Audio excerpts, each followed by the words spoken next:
There is no terrible way to win. There is only winning. Let me drive. I will make a fool out of you. Every one of us has to find a reason to do this. You do it because you're driven. I was beginning to think I'd never be anything more than a piston-happy, lead-foot punk. Then this starts to happen. Somebody put it in your mind you gotta be perfect every time out or you're a failure. Well, forget that. Just forget it. You ready to put away your toys and grow up? Are you ready to make more money in 1 year than your father made in his whole life? Are you ready to become a real race car driver? When I won it was probably the last time I ever felt pure victory. Because I'm quicker than all of you. And if you no longer go for a gap that exists, you're no longer a racing driver. But hell, isn't that what we're in this for? To stare death in the face and to cheat it? Come on, there's nobility in that.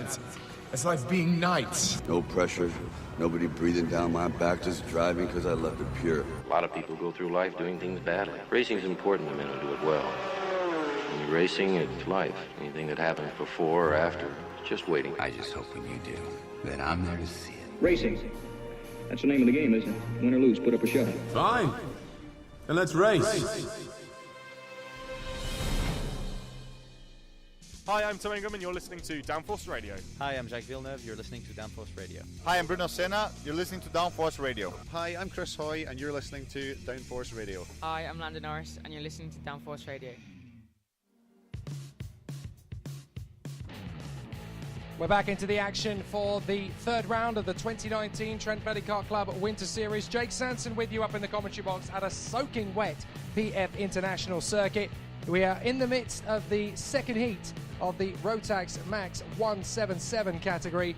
And of course, it is still a very soaking wet track. Drivers are desperately trying to get themselves around the circuit. On lap 5, Michael Cheek is leading the way from Louis Large, Luke Oliver, Jamie Desira, Adam Sadler and Dan Devereaux.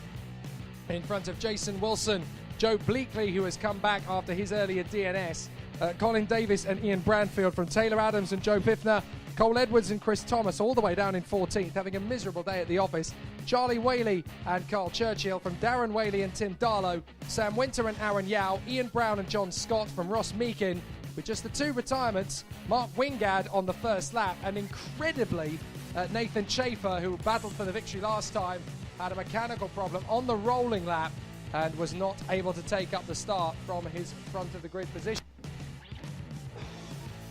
So Michael Cheek continues to lead the way in the E-plate as he runs out in front with Louis Large, the reigning national champion at Rotax Max 177, charging up towards him and hoping to get close enough to make a move. He was fastest of all in the first sector just gone, and as they charge up to the second hairpin on lap 6, it is still a very good run indeed from Louis Large as he closes up. It's now all about whether or not he can make that golden move. We are obviously going to be live now trackside on Downforce Radio for the remainder of the day here, and we've got the big finals coming up in each of the classes. If you're at home and listening away on Spreaker, do tell us who you're cheering for. We'll try and get the comments and the shout-outs out to your drivers as they get themselves ready for the battle. It's going to be a great bit of racing for the rest of the day, despite the torrential downpour that we have here at PF International. The rain has eased slightly, but there's still way too much standing water on the circuit for anyone to even think about running slicks today. So it's going to be a wet and sodden track throughout in this third round of the championship. No titles can be decided here this weekend, of course. They've got to wait until the final weekend of the championship on the 6th and 7th of April. We'll be there for that live as well as the Trent Valley Kart Club Winter Series wraps itself up. But we're now getting some really exciting races in each of the classes that give us an indication as to who we'll be seeing fighting for those victory positions, and that gives us plenty to discuss. Michael Cheek leading the way, Louis Large all over the back of him. Luke Oliver is there in third position. Those latter three, I should say, sorry, Cheek, Large and Oliver fighting back after some tough performances. Louis Large got the win earlier on, of course, but Cheek and Oliver ended up tagging each other on the first lap last time. It looks as though we've got a mechanical flag going out for the 81, and that, I'm afraid to say, is Sam Winter, all the way down in 19th position, so a big problem for Sam Winter. And as they go into what is going to be the final lap, it's going to be tight between Michael Cheek and Louis Large. There's less than a quarter of a second between them as they come out of the final chicane. Louis Large is going to give a massive amount of a push to the English Open champion, Michael Cheek, who checks over his shoulder to see how close Louis Large is. The answer to that question is spitting the exhaust fumes. That's how close he is as they go through the first chicane into the last lap, under the Litchfield Bridge. He dives to the inside line, Michael Cheek, to protect the inside line, but there's plenty of grip round the outside, and Louis Large is going to try and come right round the outside to take the place, but Cheek holds on to it on the inside line as they go over the bridge. Now Large is going to try and spit out from the outside. He's got a great run, and he's got the lead! Louis Large takes the lead out of turn 5, down the back straight, and up to the first hairpin. He's going to use the outside line for braking. Cheek's going to use the inside line, so Cheek gets the place. Cheek takes back the lead. Fantastic running. But they've got to be careful because Luke Oliver is coming. Large tries again on Michael Cheek, but Cheek has got the victory. Large has got a brilliant run out of the final couple of corners, though. And into the chicane he goes, and Louis Large retakes the lead once more. Can Michael Cheek get him back again? He's going to get the move on the inside of Bobby Game corner, and he can't do it. He's going to have to hang back. But Michael Cheek has one last attempt into the Mike Wilson complex. But I think it's not going to go his way as the rain proper intensifies on the last lap. But Louis Large has stolen it. And up the inside of Michael Cheek comes the second place man now, Louis Oliver. So it's a victory for Louis Large. He steals it on the last lap. Oliver snatches second. And Michael Cheek has to be content with third. Fourth position for Jamie Desira in front of Adam Sadler and Joe Bleakley, in front of the 69 of Daniel Devereaux, Colin Davis and Ian Branfield. Then Jason Wilson will round out the top 10 as the rain gets even heavier around the circuit. My goodness, these finals are going to be an absolute washout. But there's going to be some terrific racing to talk about as long as things continue the way they are. But what a sensational race battle we are in for in the final of the Rotax Max 177, which is coming up sooner than you think. We're going to get some really good battles. The time is coming up to 2 p.m.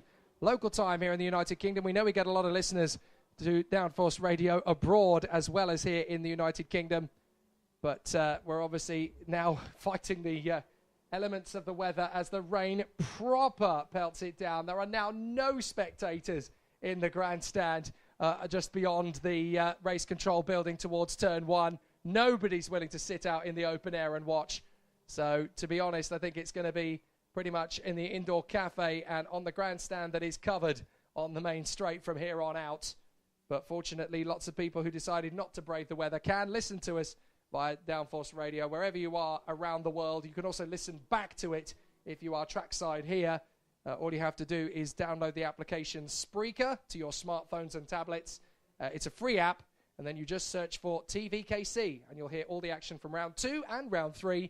And in 5 weeks' time, you'll be in the prime position to listen to all the coverage live for the season finale of the Trent Valley Kart Club Winter Series 2019. I am so sorry for all of the marshals out there as the rain now thunders down onto the PF International Circuit. It's now heavier than it has been all day long, but a full credit to everybody at Trent Valley Kart Club, to all the officials, the staff, the marshals, everybody in from timekeeping to race control, to the cameras, to the officials, to the stewards, to the scrutineers, braving the weather in its intensity here in Lincolnshire. It's an amazing job that once again you are doing as we run ahead of schedule, would you believe, considering the fact that we are in a deluge, and everybody has once again done a top job and a fantastic performance from everybody running the meeting yet again. It's no wonder that it is a recognised club by the Motorsport UK, and it is great to see such fantastic race action around the circuit. So the Litchfield Bridge is looking a bit like a reservoir at the moment, both on top and underneath it. A lot of the braking zones in the hairpins are looking a little bit like miniature canals, and there is some standing water, alarmingly, at Bobby Game Corner on the entrance to the Mike Wilson complex, and certainly on the final turn that Ducks would have an amazing time hanging out at. It's very heavy and intense, the weather right now. So hopefully it's just going to continue to provide great racing. But I have a feeling that everybody is pretty much fed up of the intensity of weather conditions that we're currently being faced with. Still, you make do and mend. It's your bread and butter, so you've got to eat it. And the racing that is going to follow us is going to be our nice run to the final furlongs of the race before we get to the B finals and A finals and it's going to be really exciting to see what happens from here on out. There's going to be some terrific race action to continue the day, and we'll see some really exciting battle. We'll see terrific race action from each of the classes. There's a slight pause in proceedings before we get ourselves into the next run of races, and that is obviously going to be the next battle in proceedings. So the drivers will be fighting for the next crop of heats. I think the next one we have in front of us is going to be the Senior Senior X30 B finals. So we are now finally ready for finals, if that makes sense. All of the heats are now completed, and we are ready to have the showdowns. We've been battling our way through for each of the categories and each of the classes, and now we are into finals time. In the B final, it's going to be Alex Wang and Cameron Coombs, the Mick Barrett Racing teammates, that will come through. And let's not forget that it's only the top 4 drivers that come through these B finals that will take a place in the A finals. And of course, that means that there's going to be a massive pool of drivers who are not going to be scoring championship points. Remember, Trent Valley Kart Club points are scored only in the finals. The heat points don't count, so they only count when you cross the line in the final. So that race is the important one. You've got to be there on the starting grid for it to score any championship points at all. And in the B finals, it's only the first 4 drivers across. He is outside that top 4, where the drivers will be fighting to make their way into the A final. Through the championship standings in Senior X30, coming into this 3rd race meeting of the winter season, it's Thomas Turner who leads the championship at the moment on 115 points after a final win and a heat win and 6 top 3 finishes, including those 2 wins, of course. And 115 points puts him 8 points clear of Louis Westover, who has a pair of heat wins to his name, as well as a pole position, of course, after his brilliant run in qualifying at the second round of the championship in February. Oliver Hodgson has 106 points to his name, so just 1 point back from Louis Westover. But Oliver Hodgson, as far as I can tell, is not here this weekend. I don't think I've seen him across any of the heats, unless my mind's been playing tricks on me. Harry Platten, Cole Kilner and Matthew Hudson are all here. Teddy Pritchard-Williams is definitely here, having taken victory in the earlier heat, and he is in the top 6 in the point standings. If you discount Oliver Hodgson, who, if he's not here, is not going to get any points on the board, and that means that the likes of Platten, Kilner and Hudson are going to be the drivers that take advantage. But let's talk you through the grid for this B final, because we're still not quite at the point of scoring championship points. B finals are not for championship points. Only the top 4 drivers across the line can get through to the A final that sees you in the hunt for championship points. Alex Wang and Cameron Coombs are on the front row of the grid for the Mick Barrett Racing team. Alex Spinks of Lichfield and Alex Pendlebury of Persistence are there on the second row. From Cole Kilner for Mick Barrett Racing and the privateer Jack Bowman. Fellow independent Jonathan Campbell is beside Pierce Sexton Racing's Jamie Rogers. And then we have KR Sports' Eduardo Cosseteng alongside Alexander Patterson for Wright. Richie Faulkner for Brennan Tech is alongside Henry Ayers of AW Motorsport, although it looks to me as though Richie Faulkner's not going to get out for the start. Thomas Day is there in his own race team with Matthew Hunt, the privateer, in position beside him. Mark Litchfield Racing's Valtteri Valkijärvi of Finland is alongside James Towell, the privateer, and then Project One's Charlie Bennett is beside Mick Barrett Racing's Abigail Ross. Gareth Duffin, the privateer, is in front of the first of the 2 Finnish drivers from Oulu, Emil Karjalainen and Arttu Salmela, and then rounding out the grid for Sam Pollock Racing is Andrew Trevor. So the field is in its 2 formations of tram lines, and they will obviously have to stay inside the white lines on the start-finish straight until the lights go out. Then they can move, and that run to the first corner is going to be quite a treacherous run. Is it going to be a clean start? Yes, it is, and away we go. Alex Wang launches into the lead, no problem at all. Oh, a big moment for the 3rd place man as he scatters over the curbs. That's Alex Spinks over the grass at the Litchfield Bridge, and as they come up the top of the hill, looks like everybody's going to get a decent run through the first couple of corners. The driver's running through. So the battle is going to be in the offing there for the drivers. So a really good battle for each of the competitors as they run through. Down through the back straight. I need to make a correction because I said that the B final was not for championship points, but it is. The drivers who finish 5th down to 25th do score points. 22 points down to 1 point. So for quite a few drivers, there are, of course, championship points on offer. My apologies. So this is their moment. They've got to try and bag in as many points on the board as they can. So they skirt their way through the S's. Oh, and here's a yellow flag, a spin in the middle of the pack, trying desperately to get through without losing too many places, but rejoining right in the middle of the mix. And I think it was Alex Pendlebury. I think Alex Pendlebury just lost it there in the chicane. Yes, indeed, he's lost a good 5 seconds. So Pendlebury now finds himself down towards the back, scoping for a handful of points rather than a race victory, as Alex Wang leads the way. Second is his teammate Cameron Combs, and then third, that looks to me like Cole Kilner. It's an MBR 1-2-3. Alex Spinks is fourth from Bowman, Bennett, Cosseteng, Patterson, Campbell, Day, Ayers, Hunt, and Abigail Ross. Then it's Emil Karjalainen from James Towell, Valti Valkyrjavi, R2 Salmela, Alex Pendlebury, Jamie Rogers, Andrew Trevor, and Gareth Duffin, with only Richie Faulkner failing to take the start. And there's a spin at the back there. Now that looks to me like Alex Pendlebury's had another incident. So he spun off there at turn 4. And I wonder if that's, is that Pendlebury? Just double checking as they go down the back straight. No, it's R2 Salmela, in fact. So R2 Salmela's had an incident there. And no, I'll correct myself one more time. It's Andrew Trevor. Andrew Trevor's had a spin at the back there.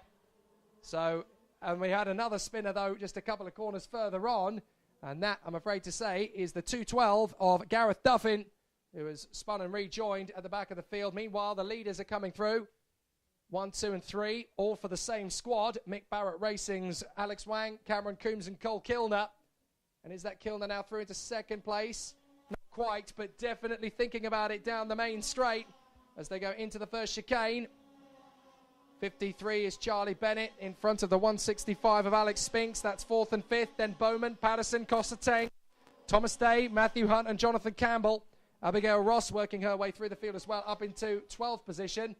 Now, if the leading three can stay where they are and Ross can start pushing her way through the field, picking off driver after driver, then you never know. Mick Barrett Racing may well put 4 drivers into the A final through the top 4. So this could be a really interesting battle for the drivers as they continue on their way. But Alex Wang leads in position at the moment from Cole Kilner, who has now fought his way up into second place past his teammate Cameron Coombs. Charlie Bennett is fourth. Then it is Spinks and Bowman. And then it is Alexander Patterson in front of Cosseteng. And then we have these two scrapping away. Matthew Hunt having now got past Thomas Day. So they have scooted their way through into position. And the battle continues as the drivers are now wending their way through at the far side of the circuit, up through the Mike Wilson complex. Alex Wang just tiptoeing his way into position, not panicking, not getting himself too flustered. Charlie Bennett, meanwhile, is about to make the move for third position on Cameron Coombs. Coombs is struggling for grip at the moment, down in third position. And somehow Bennett doesn't go spinning sideways as he gets out into a 3-wheel drift through Litchfield Bridge, as it only looked as though one wheel was really pointed the fake way, and into the hairpin up at turn 3 before the bridge. Charlie Bennett has made the move on Cameron Coombs and is into third position, spoiling the MBR hat-trick and up into third position. But Cameron Coombs isn't done yet. He's going to keep trying. But these two are now in the last 2 box seats for the A final. But Alex Wang, the Singaporean, is continuing out in front, doing a grand job as he leads the way. Second place, Cole Kilner. Cameron Coombs now down to fourth behind Charlie Bennett. Those 4 are likely to go through to the A final at the moment. Wang, Kilner, Bennett and Coombs. And then the point scorers will be further back behind them, with Alex Spinks set for 22, Bowman on 21, Patterson 20, and so on from Cosseteng, Hunt, Day, Ross, Ayers, Campbell, Rogers and Karjalainen, with Valkyrjavi and Salmela in the mix there as well. So it's still fine and dandy for Alex Wang. A 1:14.89 is his best lap of the race. And to be fair, that is nearly a second faster than anybody else has managed in this race. So Alex Wang proving that clear track gives you a massive, massive advantage as Abigail Ross makes a terrific move on Eduardo Cosseteng into turn 1. She storms up the inside of the Filipino driver and has moved up now into 9th place. Good work from Abigail Ross. So Cameron Coombs is now hoping not to fall too far down the field, but unfortunately he's already lost 4th place. And that has gone to Alex Spinks. Alex Spinks has gone past Cameron Coombs. So Alex Spinks has got himself into that very precious 4th place. Cameron Coombs trying to get back on terms, as Abigail Ross has now left the likes of Kossateng and Day and Ayres to scrap away amongst themselves. Abigail Ross very determined that she's going to push her way into the top 10. She's already in 10th position, ninth position now, as we know. But she's still got some work to try and close up on the top 4 as the rain comes down again. Still harder than ever. Alex Wang still leads. Cole Kilner in 2nd position. 3rd is Charlie Bennett. And 4th place now is Alex Spinks as they come down the back straight, down the main straight, I should say. Jack Bowman is now going to try and take on Cameron Coombs. Championship points on offer from 5th down to 25th. But then, of course, the drivers lower down are going to find things very tough moving forward. So let's see how the drivers cope as they come through. This is not going to be particularly easy, but the drivers are pushing as hard as they can to get as much as they are able to from the races ahead. Down to the braking zone for the hairpin. And still, there is a hard pressure from the drivers as they continue to fight for supremacy. In through Marshall Post 6 and on the run up to the chicanes. But this is going to get pretty scary for the drivers up front as they continue to jostle for position. A 69 going slightly wide there. That's Jamie Rogers losing ground to Henry Ayres, who makes the way through. And still, the relentless rain comes down on the circuit, causing some lakes around the racetrack. And there's absolutely no chance of a dry line developing anywhere around the circuit. Anytime the karts go through, more water's just added to the circuit and it becomes even more treacherous. But Wang is dealing with it in the best way possible in front of Kilner, Bennett and Spinks, Bowman, Coombs, Hunt and Patterson. No, Ross now. Ross has got through. So Abigail Ross has fought her way up into 8th position. Coombs has dropped back to 6th. So it's Wang, Kilner, Bennett, Spinks, Bowman and Coombs from Hunt and Ross. And we have run out of time. So the next lap around is going to be the final lap. And the drivers continue to push forward. They will relentlessly push for every last inch. For some of them, these are the only championship points they're going to get. 22 down to 1 from 5th to 25th. But still, a reasonably good effort from all of the drivers as they run together down through the final few corners of the lap to start the final tour. For some of them, it's their last lap of the weekend, but for the crucial 4 that cross the line first, this is going to be the invitation to the big show. There goes Alex Wang into the last lap. And Cole Kilner is going to go with him. So too Charlie Bennett. And Alex Spinks looks like he's going to remain in 4th position. Although there could still be a dramatic change in the final lap. Spinks is not a million miles ahead of Bowman, Coombs and Hunt. And then closing up on them is Abigail Ross. So there could still be a couple of dramatic changes to the order in the final couple of corners of the race. But for Alex Wang, he has got himself into the lead early from pole position and just dealt with whatever's come at him. He's been very, very strong throughout this race and has worked his magic throughout. Really good to see him piling on the pressure. And he's done an absolutely stupendous effort today as they come through the chicane one more time. Alex Wang still running strong. Charlie Bennett is still trying to give a bit of pressure to Cole Kilner on the last lap as Alex Wang sets the fastest second sector of anybody in the race. He has been absolutely masterclass in this heat and in this B final. So it's great to see him come back to the fore as the rain gets even harder still. The checkered flag comes out, and it's a victory for Alex Wang as he comes out of the final turn down the straight and crosses the line. Victory is for Alex Wang. 2nd place for Cole Kilner and 3rd for Charlie Bennett as the rain increases with gusto. Oh my goodness. This is going to be a very difficult day at the office. Checkered flag is very barely being waved at the top of the gantry as the rain properly comes in now. Well, I didn't think it was going to get much heavier, but now it really has.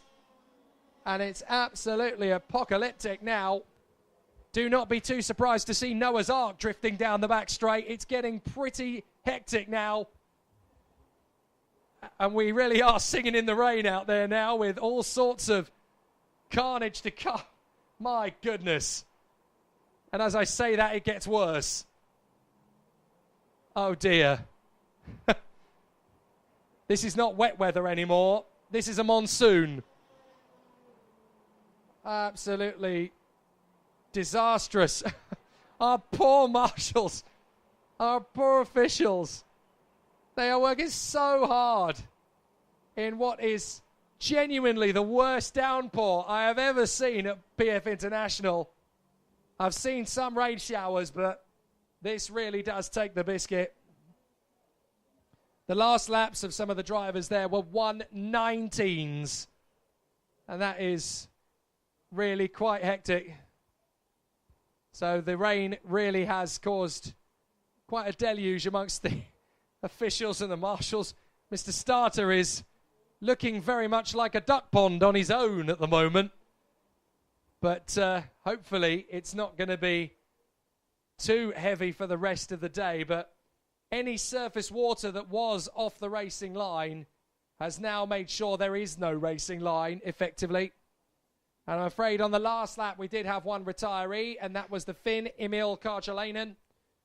So Karjalainen, Pendlebury and Faulkner out of the race, but a victory and through to the A final for Alex Wang, Cole Kilner, Charlie Bennett and Alex Spinks, who come through in the top four. And how about that? As he puts his proper coat on, the rain eases. It's still going, but it's definitely not as heavy as it was. And I'm afraid that is very much stable doors after horses have bolted. But bless him, he's doing a great job. In we go to the Honda Cadet B final. Championship points on offer, of course, from 5th down to 25th. But then for the top four, a chance to go through to the A final. So let's talk you through the grid. Dylan Mackay and Jay Lawrence are on the front row of the grid. Then Josh Patch and Nathan Marquez are on the second row. From Bradley Bick and Oliver Buckton, Sonny Mortensen and Tom Behrman, Oscar O'Sullivan and Connor Duncan, who needs a bit of good luck after two absolutely catastrophic races from the original pole position in terms of luck. Aston Sharp and Kasper Tomilewski, Liam Hartley and Mikey Porter, Anastasia Dean and Kit Bilofsky, from Gerald McDowell, Fraser Oram and Noah Barham. The top four drivers go through to the A final. 5th down to 25th score championship points, from 22 down to 1. But it is going to be a very difficult race for all of the people in position. Martin Bean looks like he's about ready to float away as they get back onto the top of the starting gantry. Full credit, though, to the marshals and officials, though. In this sort of weather, they are keeping on. Keep calm and carry on is a phrase that's overused these days. Not with these guys. They're doing an amazing job. The TVKC marshals and officials doing a sensational, world-class job again, even with the pounding of the rain. At least now the rain has eased slightly, although it is rather amusing that Mr. Starter had to wander inside to change it to his raincoat, and then he came back outside and the weather subsided a little. But the drivers are obviously, prepare for some very difficult races. And don't think I'm getting off scot-free either, ladies and gentlemen, because later I have got to do the podium ceremony in this weather. So don't worry. I am going to get wet as well, for sure. Don't worry about that. Everybody's sitting there thinking it's all right for you, Fatso. You're there up in the commentary box and you're not getting rained on. Don't worry. I will be rained on later. So the B final grid now forming up on the starting grid. Standing start, of course, for the Honda Cadets. Mackay, Lawrence, Patch and Marquez. Bick, Buckton, Mortensen and Tom Behrman, from Oscar O'Sullivan and Connor Duncan. Lots of people rooting for Connor Duncan to get himself back into the A final, having been the original pole sitter with no good luck at all over the first two races. Let's see if Connor Duncan can charge his way back to the front of the field. The wet conditions are on. Anybody has a chance to come through. So let's see what happens. The final carts are into position at the back of the field. And when the lights will start to come on, they will go racing in what is going to be the wettest conditions that the Honda Cadets have experienced all day. Talk about learning by trial by fire. This is going to be a very tough race for all of them. Lights come on, and we're going to go ready and racing in the Honda Cadet B final, and it's a cracker from Jai Lawrence, who gets a really good start, but into the lead goes Dylan Mackay with assistance from Josh Patch. Patch tries to go round the outside of the man in second place, Jai Lawrence, and it doesn't quite work out, so he has to tuck back in behind the Litchfield Bridge. And as they come through the hairpin, out through the left, there is already a big battle starting up. But nobody has come a cropper so far as they go through turn 3. They just want to get on with things and bring in some good points. They go over the Litchfield Bridge, down through the right-hander on the drop and down the back straight. And so far, so good, as here comes Josh Patch, trying to make his way through on the inside. And Patch is going to make the move on Dylan Mackay. And that's a nice bit of driving there from Josh Patch. So Josh Patch has got himself through into the lead of the race, I think that is. No, that's Dylan Mackay back into the lead. My apologies. So Josh Patch is still there in third, but the battle going on between Jai Lawrence and Dylan Mackay. Mackay leads, Lawrence and then Patch, with Nathan Marquez still there or thereabouts towards the top 5. And as the field takes its way through the chicanes, there's a lot of standing water, but those tyres will be gripping big style. Oh, there's a spin out through the chicane. So a spin there. Not sure who it is that's gone around, but looks to me as though we've already had a little bit of a slip and slide there from one of the drivers. Not sure who it was because they... Oh, and another spin from the leading gaggle. Now, I think that might be Bradley Bick who's gone. Bradley Bick, I think it is, in the Cutting Edge racing car. Might have had the spin in the final couple of corners of the Mike Wilson complex. So it's Mackay, Patch. No, wait, it looks like it's Jai Lawrence who's had a moment. Jai Lawrence has spun and got going again. So Jai Lawrence is still going, but Bradley Bick has also had a spin on the first lap.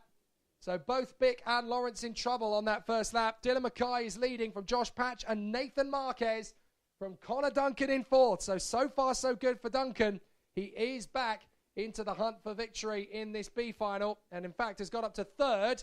Can he now close up on Josh Patch and go for the victory by making another couple of choice maneuvers? He's into third, in front of Nathan Marquez of the Project 1 squad. But anybody who comes through in the top 4 of this race, considering their age between 8 and 12, and in Honda Cadets, you know, they've really earned it if they come through to the A final in this race. It is tough racing in these conditions, and in the wet, you've really got to be on your A game. So they're still putting hard. Oh, and we've got a spin in the middle of the chicane now. Is that Nathan Marquez? It is Marquez! Oh, disaster for Nathan Marquez. He was in the top 3 at the start of the lap. He was in fourth when he spun it. Oh, that's cruel luck. He was working so hard, and he had done a fantastic job up to that point. But it's so easy to make a mistake. It's not done yet by a long stretch, 5 minutes plus the additional lap to go. But that's heartbreaking for Nathan Marquez. It was looking so sweet. But just at that moment, it got away from him. What a shame. Mackay is your leader, though. Dylan Mackay from Connor Duncan. And then in third is Josh Patch from Thomas Behrman, who is the next man to come into the top 4 of the fray. So they go down the back straight and up towards the hairpin once more. It's Dylan Mackay who leads from Connor Duncan. Here come up the inside comes Sonny Mortensen, trying to make the move on Behrman. But Tom Behrman is hanging on, taking a lot of cues from his older brother Oliver, no doubt. But Tom Behrman in fourth position, running well in front of Sonny Mortensen. And the next man in for a challenge is Jai Lawrence, who's fought back to P6. So a good run from Jai Lawrence. Is there going to be a move further back as Aston Sharp duels with Oliver Buckton? Well, Buckton couldn't quite make that one stick as Oscar O'Sullivan runs in 9th place in his bid to charge up as well. So on the far side of the circuit, we've got several drivers having tried to fight their way back through. Bradley Bick and Nathan Marquez really coming unstuck, and that's an off further down the order. Now that is a bit of a mishap for Kasper Tomilewski. So Kasper Tomilewski came off the road there at the chicane on the run to Bobby Game Corner. And it looks as though we've got an off at the final turn as well, have we? Yellow flags. Somebody's come off at the final corner. It's Connor Duncan! Connor Duncan again in trouble! Oh, and he's been clattered into the barriers.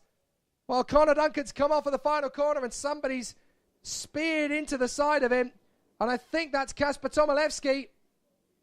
No, my apologies. It is Bradley Bick. Bradley Bick. So, Connor Duncan and Bradley Bick have come off there. Now, Connor Duncan has been able to get going again, but I think Bradley Bick is done for the day.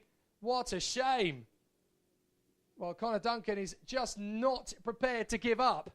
He keeps pushing. That's very admirable indeed for Connor Duncan. No, I'm not done yet. I'm still pushing, thanks. But Bradley Bick, unfortunately, taking a nasty clatter into the barriers. He's okay. He's up and walking, but it's race over. What a final. An opportunity, I suppose, to talk you. Tom Behrman in front of him through. The battle still intensifies. Now, I'm trying to see if... Well, that definitely looked like Thomas Behrman coming through in front, but my timing screen has decided it's going to make up its own mind as to what's going on, so you'll have to forgive me if I get this slightly wrong, but I am going to try and make it work as we come through. But a very interesting battle this now for the remainder of the race it's going to be. And in front, Dylan McKay continuing on his charge. That is Behrman in front of Jay Lawrence now. Jay Lawrence has got into third position as he now goes for second on Behrman. And in fourth, that's Sonny Mortensen. So Josh Patch, unfortunately, has dropped to the back of the queue. He's in fifth position. So he's still in the hunt, but he's now just outside the crucial fourth place that's needed to get himself into the A final, as Behrman's going to get a bit of a run here from Jai Lawrence. Lawrence on the inside. Can he get through? No. Still no way through, thanks to Tom Behrman. So out in front, it is going to be Dylan Mackay, who continues to charge away with 2 laps to go. So he comes through with just 2 more tours. And a bit of a moment there out of the final turn, as a big challenge from Jai Lawrence ends in him now having to hold off the challenge of Sonny Mortensen. So Tom Behrman is safe in second for the moment.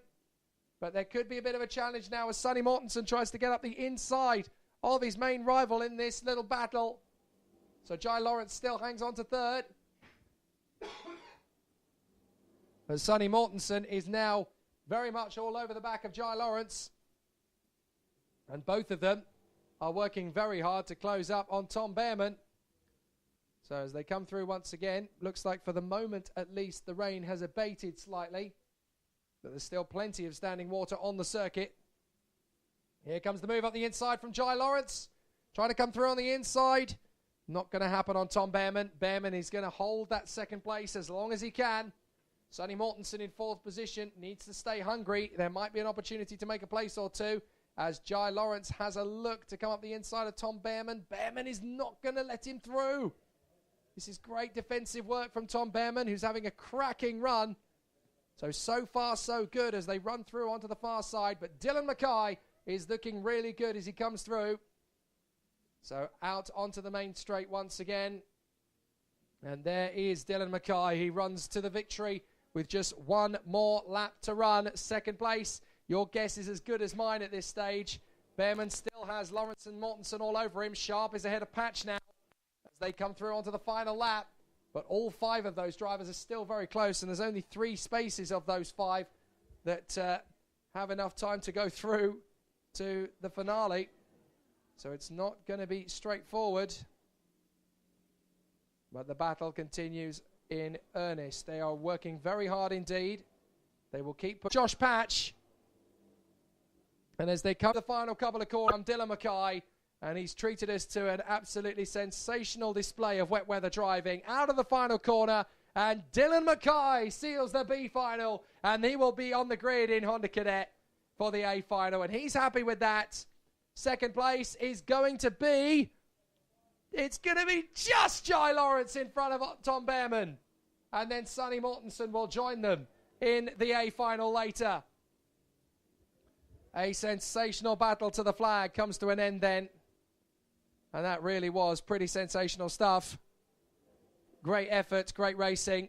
Mackay wins from Lawrence, Behrman and Mortensen, from Patch, Buckton, Sharp, O'Sullivan, Hartley, and then rounding out the top 10 after a pretty sensational run is Anastasia Dean, I believe, to work her way through. Yep, Anastasia Dean in 10th position. Fastest lap of the race, Connor Duncan fighting his way back into contention. Wasn't quite able to make it work. So an absolutely sensational battle and a really good race performance. So let's see how the drivers continue. Marquez and Porter are continuing on their way.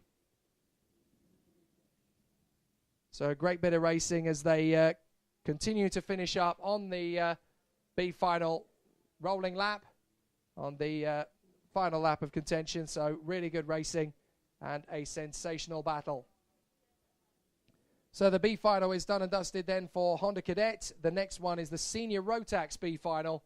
And I'm fairly sure that is the last B final before we go into the main events for each of the classes. So it is going to be a very exciting battle as we get themselves into battle. There is one more B final, to be fair. That is the I-Army final. The I-Army B final, I should say. So just two more before we go into the latter stages of the meeting. And with 11 races still to go in our program, it is great to see that despite the difficult weather conditions, the meeting is still flowing beautifully. And the running order and procedure is still going fine and dandy. But there is still plenty of great racing to come as we are now in the final stages of this third weekend of the 2019 Trent Valley Kart Club Winter Series. And of course, the final round of the championship is on April the 6th and 7th. If you haven't got your entries in, make sure on Monday you do, because it will sell out as everybody wants to be there for it.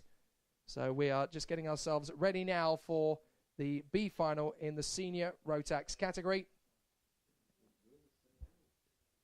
So there you go, an absolutely brilliant battle as the drivers are getting themselves ready for action. The green flags are flying and the Senior Rotax drivers are now heading out on circuit for their B final.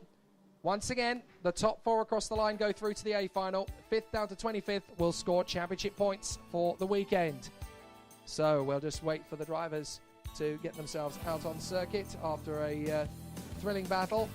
Hopefully my timing screen will update in a moment. For some reason it's been towards the end of races it has a little bit of fun, but we'll figure out what the situation is when the racing comes good. But it's going to be Alexander Baker who will start us off from the front end of the field, I do believe.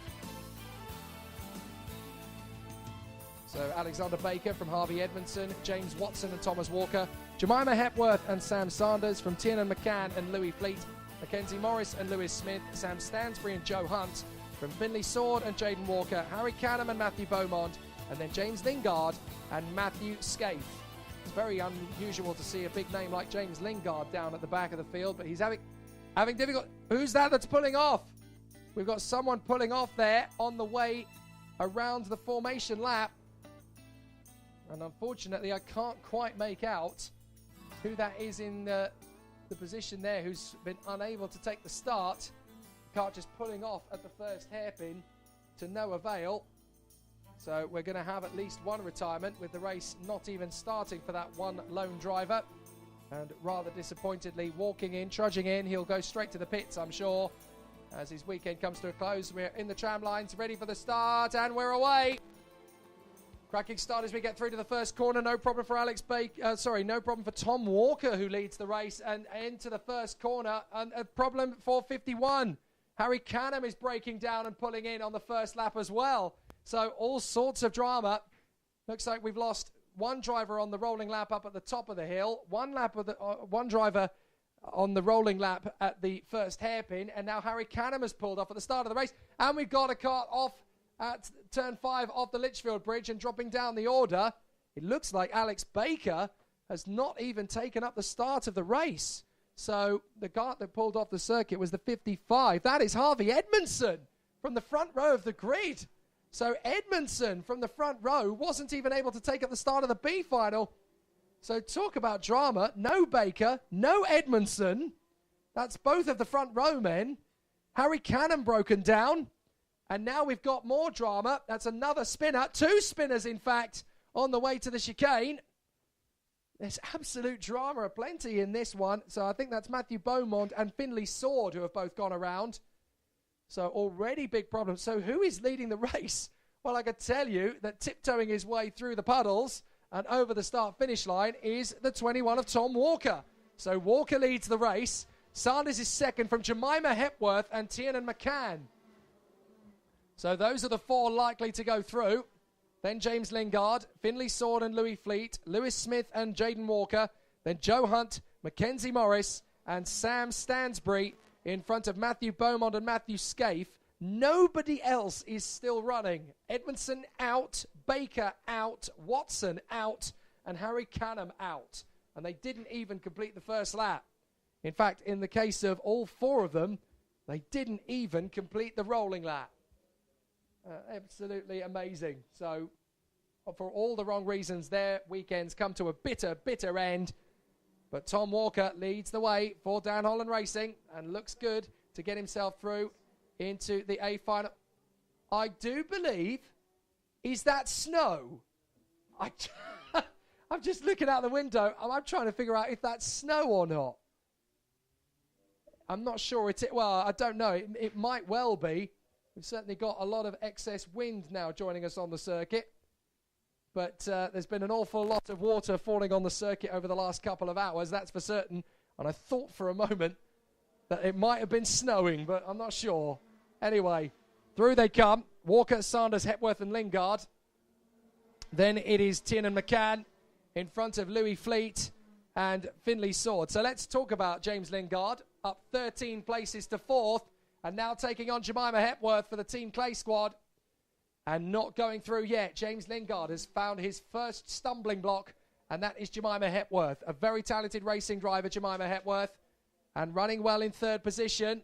Is there going to be a move up the inside from Lingard? Yes, there is, but Jemima's going to hold on to 4th place. Not a bad run from the Downforce Radio Teen Racer of the Year 2018.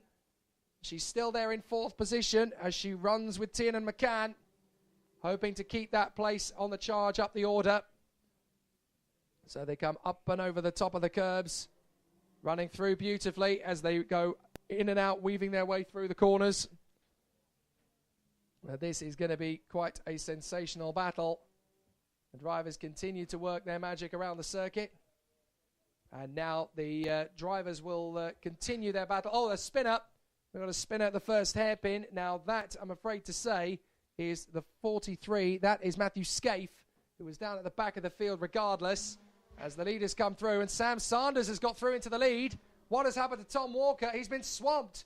And now Jemima Hepworth's gone through to go into 3rd position. And it looks like she could well make her way through with the assistance of Tiernan McCann as well. So Jemima Hepworth hanging on to 3rd position. There goes McCann. Tiernan McCann gets through on the inside line and holds on to 4th place. Back up the inside, trying to hold on to that 4th place. Edging McCann to the curb. There goes Tom Walker once again. And now there's a battle for the victory. James Lingard versus Sam Sanders. And Lingard gets through at the first hairpin. Lingard comes through into the lead. Sam Sanders is still there in 2nd position. But this is going beautifully. James Lingard is now up 16 places to the lead of the B final. I did say at the start of this race, it's unusual to see Lingard so far back. And now he has shot up from pretty much the back of the field to the front. Very good work from James Lingard. I expected him to charge forward, but with still 3 minutes to go, roughly. Now there's a reason he's pushing as hard as he is. He's been given a 5-second penalty.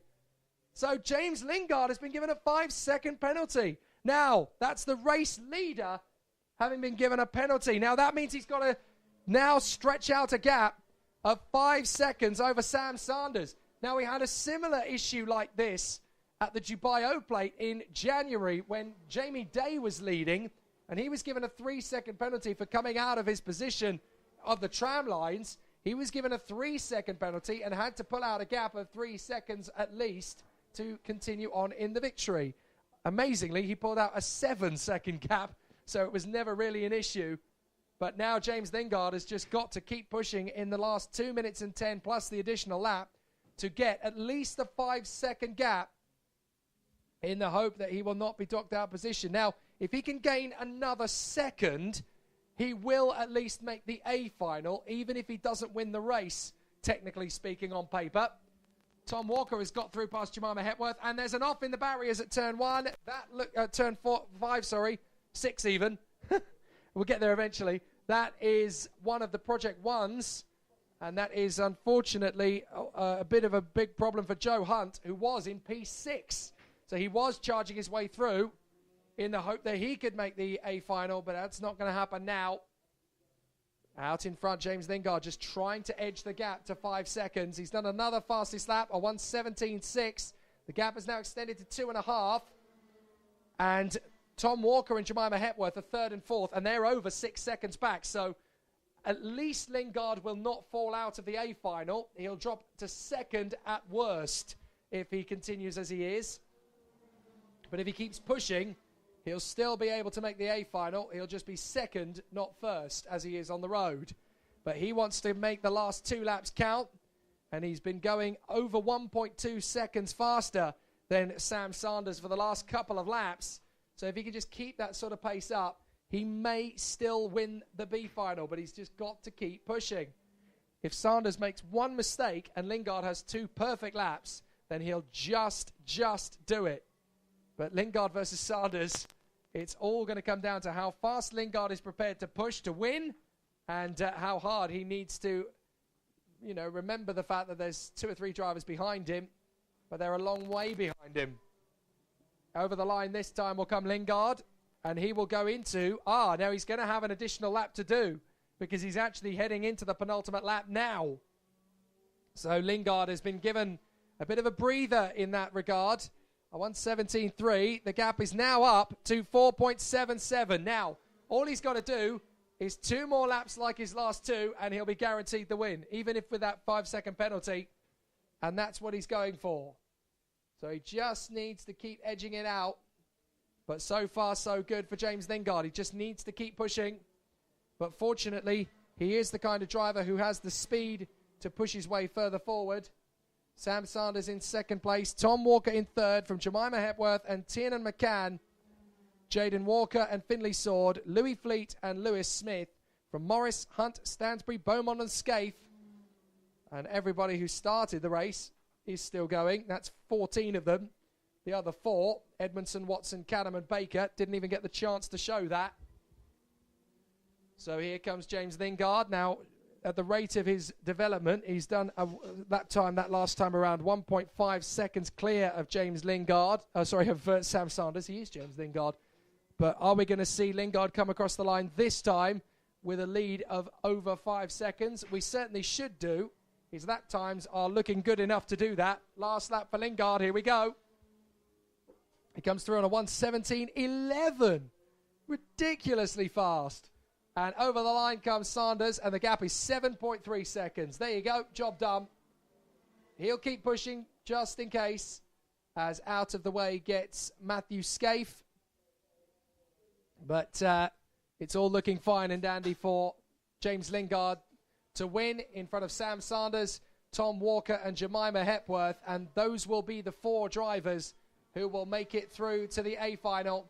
For the rest of them, their weekend essentially will come to a close, and they will score points on the board. 22 for McCann, 21 for Walker, 20 for Sword, 19 for Smith, 18 for Morris, and so on and so on. And there's a yellow flag under the Litchfield Bridge. Somebody's gone under the Litchfield Bridge. Now, it looks as though the cart has been pulled off rather than wrecked off, if that makes sense. But the yellow flags have been withdrawn, so I guess it's a breakdown. And I think it's Louis Fleet, unfortunately, although Louis Fleet has got going again, actually, so it might have just been a spin. But the victory is about to come through for James Lingard. He wins in fine style in the B final. So James Lingard has got the job done by over 7 seconds. Sam Sanders is going to come through for second, and he'll be well over 5 seconds back, 9 seconds back in the end. So Jamie Day, eat your heart out if you're listening. Sam Sanders second, Tom Walker is third, and Jemima Hepworth is fourth. So the top 4 drivers that will go through to the A final prior to confirmation are at least settled and confirmed. And then we have Tiernan McCann and Jaden Walker from Finley Sword and Lewis Smith. Mackenzie Morris and Louis Fleet will come through in the top 10, although Smith is in front of Hunt now. Morris is 10th from Fleet and Stansbury. And it's going to be an interesting battle for the rest of the race, meeting for the top 4. Lingard, Sanders, Walker and Hepworth. But then we'll have the Army Cadet B final, the last B final before the races that will claim the big 60 points. 60 points for our race winners, of course. And they will all want to be the drivers that come through to get that result, because it's always very preferable indeed for the drivers to be in the best possible situations they can afford to be in.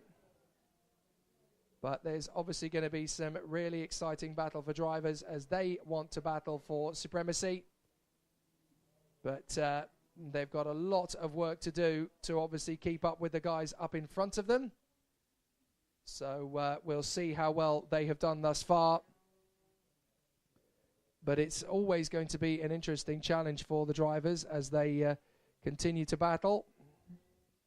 60 points for a race win, 57 for second, and then 55 for third, with incremental drops of a point per position after that point. Anybody failing to start ends up with 22, which is the same amount of points that the driver in 5th place in the B final gets. So that basically gives them the same amount as if they hadn't made it through to the A final, in effect, if that makes sense. If it does make sense, I clearly wasn't telling it right. So the drivers are getting ready for the Army Cadet B final. A few interesting faces in this one, and a few frustrated drivers nonetheless, as the rain intensifies again. And you were out in it a little bit earlier on, Kai. Is there any more water left in the sky? Maybe just a little bit, basing off what we're seeing. But it was torrential before, but it wasn't this bad. Well, it's definitely particularly awful now. So the drivers out there for the B final in the Army Cadet are obviously bidding for the last 4 spaces on the grid. We did say it was going to be a tough race. It definitely is now. Alfie Slater and Gabe Fairbrother with Cathal Clark and Macaulay Bishop are going to be at the front end of this grid. And they are the top 4 as they run around for position in the IARMY B final. Will Murtagh and Cole Glover from Lewis Bird and Joey Brown, Jack Cunningham and Zach Knight, Jack Buckley and Fraser Anderson from TJ Tapp and Sky Parker, Scott Riley and Connor Grant, then Kylan Ingram and Ben Smith, George Edgar and George Davison from Michael Walker, Tad Buckley, Jack Moat and Eddie Hayes.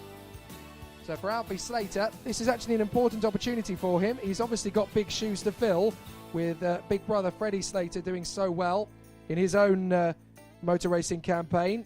And we've seen him do some amazing jobs in the past. Even just a few weeks ago out in Valencia when he won the IARMY Winter Cup.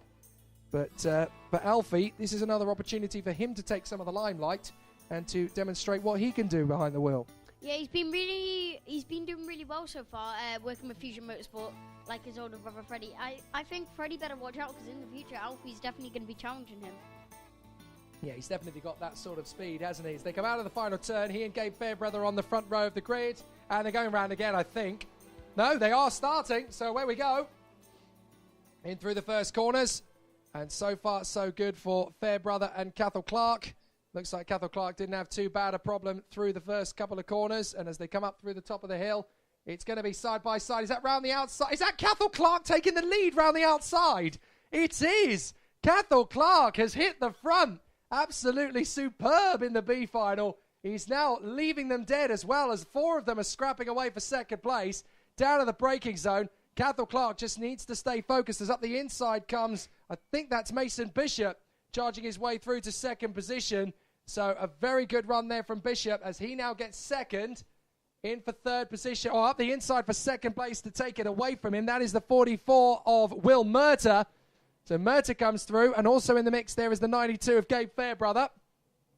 But all of that jostling has left Cathal Clark on his own out front. So he's got about 6 kart lengths already as the rest of the field jostles away for position. The rain comes down intensely again, but Cathal Clark is just hanging on in there in the lead. He's got a little bit of breathing space, not masses, but you don't need a huge amount. You just need to stay fairly focused and keep the pace. And he's doing just that. As round the final turn, Cathal Clark comes through to lead early doors. What has happened to Alfie Slater, though? I'm not sure, because he's there, but he is battling away with the 36 of Zach Knight as they come across the line for 5th and 6th. Then it is Cunningham, Bird, Jack Buckley and TJ Tapp. And Scott Riley's done reasonably well. Fraser Anderson is there in 12th from Joey Brown and Kylan Ingram.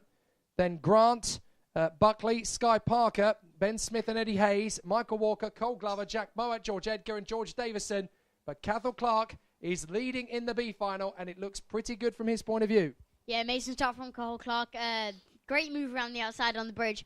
Wasn't expecting that, especially in a B final, to be fair. He's an amazing driver. Normally he'd make it through to the A final, but he's had unlucky heats, but it looks like he's proven that he should be in the A final. Yeah, and getting a run in these conditions will actually really benefit him for the A final, because the weather is worse now than it has ever been. Oh, and a spin into the hairpin. Now that looks like Eddie Hayes, I think, that's gone around. So Eddie Hayes, no, my apology. Yes, it's the 70 that's got around. That's Michael Walker. And we've had another spin. That is the 76 of Cole Glover. So Glover frustrated there, and I think that was trying to take avoiding action of Michael Walker. Cathal Clark still leads, but Will Murtagh is giving him a bit of pressure now as they come down the main straight. Will Murtagh trying to go with Cathal Clark as they go down the main straight. Clark, Murtagh, then Bishop and Fairbrother. So those four are likely to go through at the moment. As up the inside, a nice move there from Zach Knight as he gets through on the inside of Jack Cunningham down the main straight and into turn one to finish off the move. Ben Smith makes a good move there on Eddie Hayes as they battle for the lower positions. But so far, so good for Cathal Clark and Will Murtagh. They are first and second, with Murtagh closing in on Cathal Clark. Bishop and Fairbrother are next. Fairbrother just swarming around behind Mason Bishop. I don't think he wants to do anything too silly just yet. They're in third and fourth. They'll be able to get a quick look at the scoreboard and see where their positions are. So they'll know roughly what's going on in the race. But out in front, Cathal Clark looks good. Second place for Will Murtagh. One eye on the scoreboard, one eye on the apex of the corner for Cathal Clark, and Will Murtagh is catching him, but even if he finishes second, that will be enough to get through, so he doesn't need to panic too much just yet. Sky Parker having a good battle with Tad Buckley as they jive for position as well. But both Ben Smith and Eddie Hayes look like they're trying to make good progress as they come through the field. But up through the chicane, Cathal Clark and Will Murtagh are battling away as they come out of the final corner. Murtagh has got right up to Cathal Clark, and now they're going to come down the straight in through the first corner. Cathal Clark still holds the lead. Murtagh not close enough yet to go for the overtake. They dive under the Litchfield Bridge and up towards the long sweeping left-hander. Cathal Clark's really good at this part of the course, actually. He keeps the run of the pace very, very smooth through there. As he continues to dart through, Will Murtagh is held off for the moment. Down the back straight, and still Cathal Clark trying to hang on in there in front of Will Murtagh. Murtagh looks for a way round the outside, but Cathal Clark puts the cart there, so that's not going to be a big problem. As Zach Knight is trying to close up on Gabe Fairbrother and Mason Bishop for the top five, and there's a warning flag gone out to Zach Knight. So clearly his opportunities to move up are coming thick and fast, and he's trying to make a few choice moves. But whatever he's done with Jack Cunningham has been spotted by the officials, and they've given him a token slap on the wrist. I didn't see anything untoward myself, to be fair, but that's what the officials are there for. Cathal Clark and Will Murtagh still 1 and 2 as they battle away for position. Now, if anybody falls out of that top four, Zach Knight is going to be the next man in, but Cathal Clark and Will Murtagh need to be very careful here. It's not about the race victory.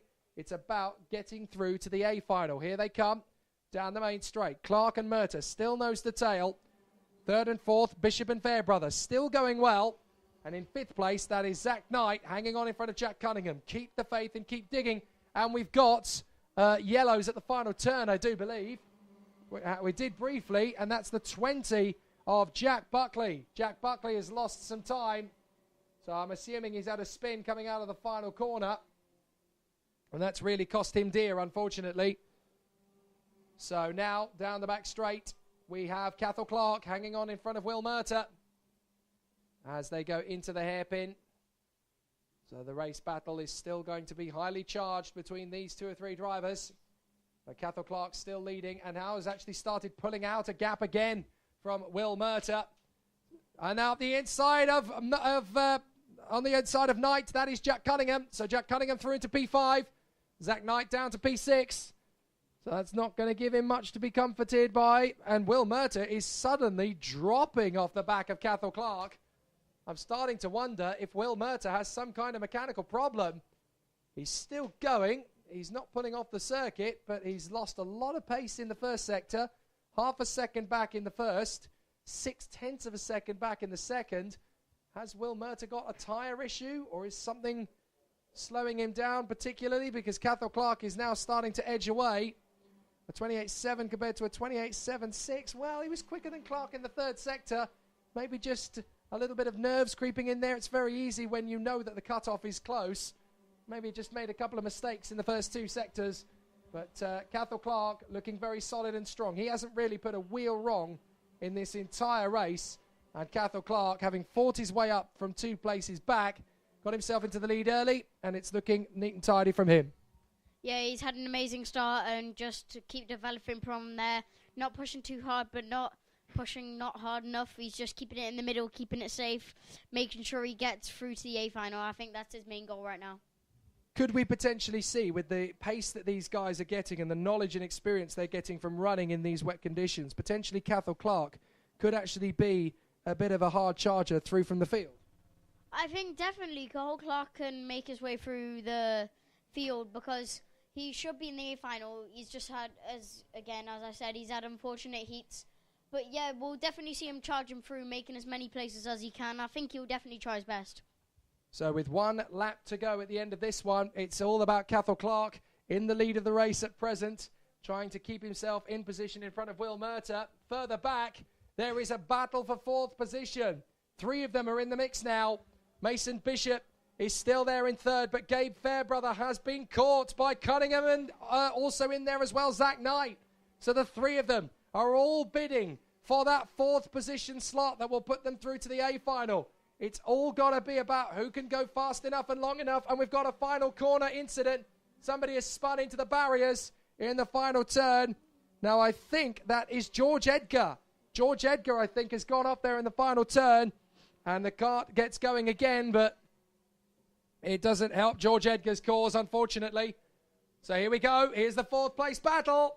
And at the front of it now is Knight. Knight is at the front of that queue, but not for long. He's going to try and hold on to it despite the fact there's 2 wheels on the grass. So Zach Knight is in 4th place. Cunningham now going to try and get up the inside. And he's there. Cunningham in 4th. Zach Knight side by side with him. And Gabe Fairbrother sat in 6th place, just watching to see what these 2 do. Zach Knight's going to try again. He's got a great run off the second part of the apex for the chicane, trying to hold him off. This is not going to be easy.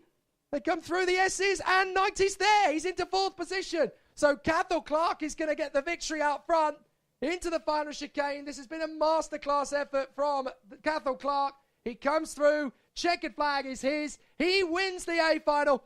Now there's 3 cards with a penalty of 5 seconds on the board. 78, that's Kylan Ingram. George Edgar, that's 17. And 51, that's Tad Buckley. So that doesn't affect the top 4. So it's Clark, Murtagh, Bishop, and Zach Knight who get through to the top 4. Great efforts from those boys. Jack Cunningham just misses out in 5th from Bird, Alfie Slater, and Gabe Fairbrother. Kylan Ingram fights back to 9th, although he'll take a penalty, sadly. And then TJ Taff in 10th. Fraser Anderson, Scott Riley, and Connor Grant from Joey Brown and Eddie Hayes. Tad Buckley will sadly take a penalty in 16th from Sky Parker and Ben Smith. Jack Buckley and Jack Moat from Cole Glover. And the last man to take a penalty is George Edgar in front of Michael Walker, with just George Davison, who for one reason or another did not get to start the B final. Who's that that's gone off there at turn 4?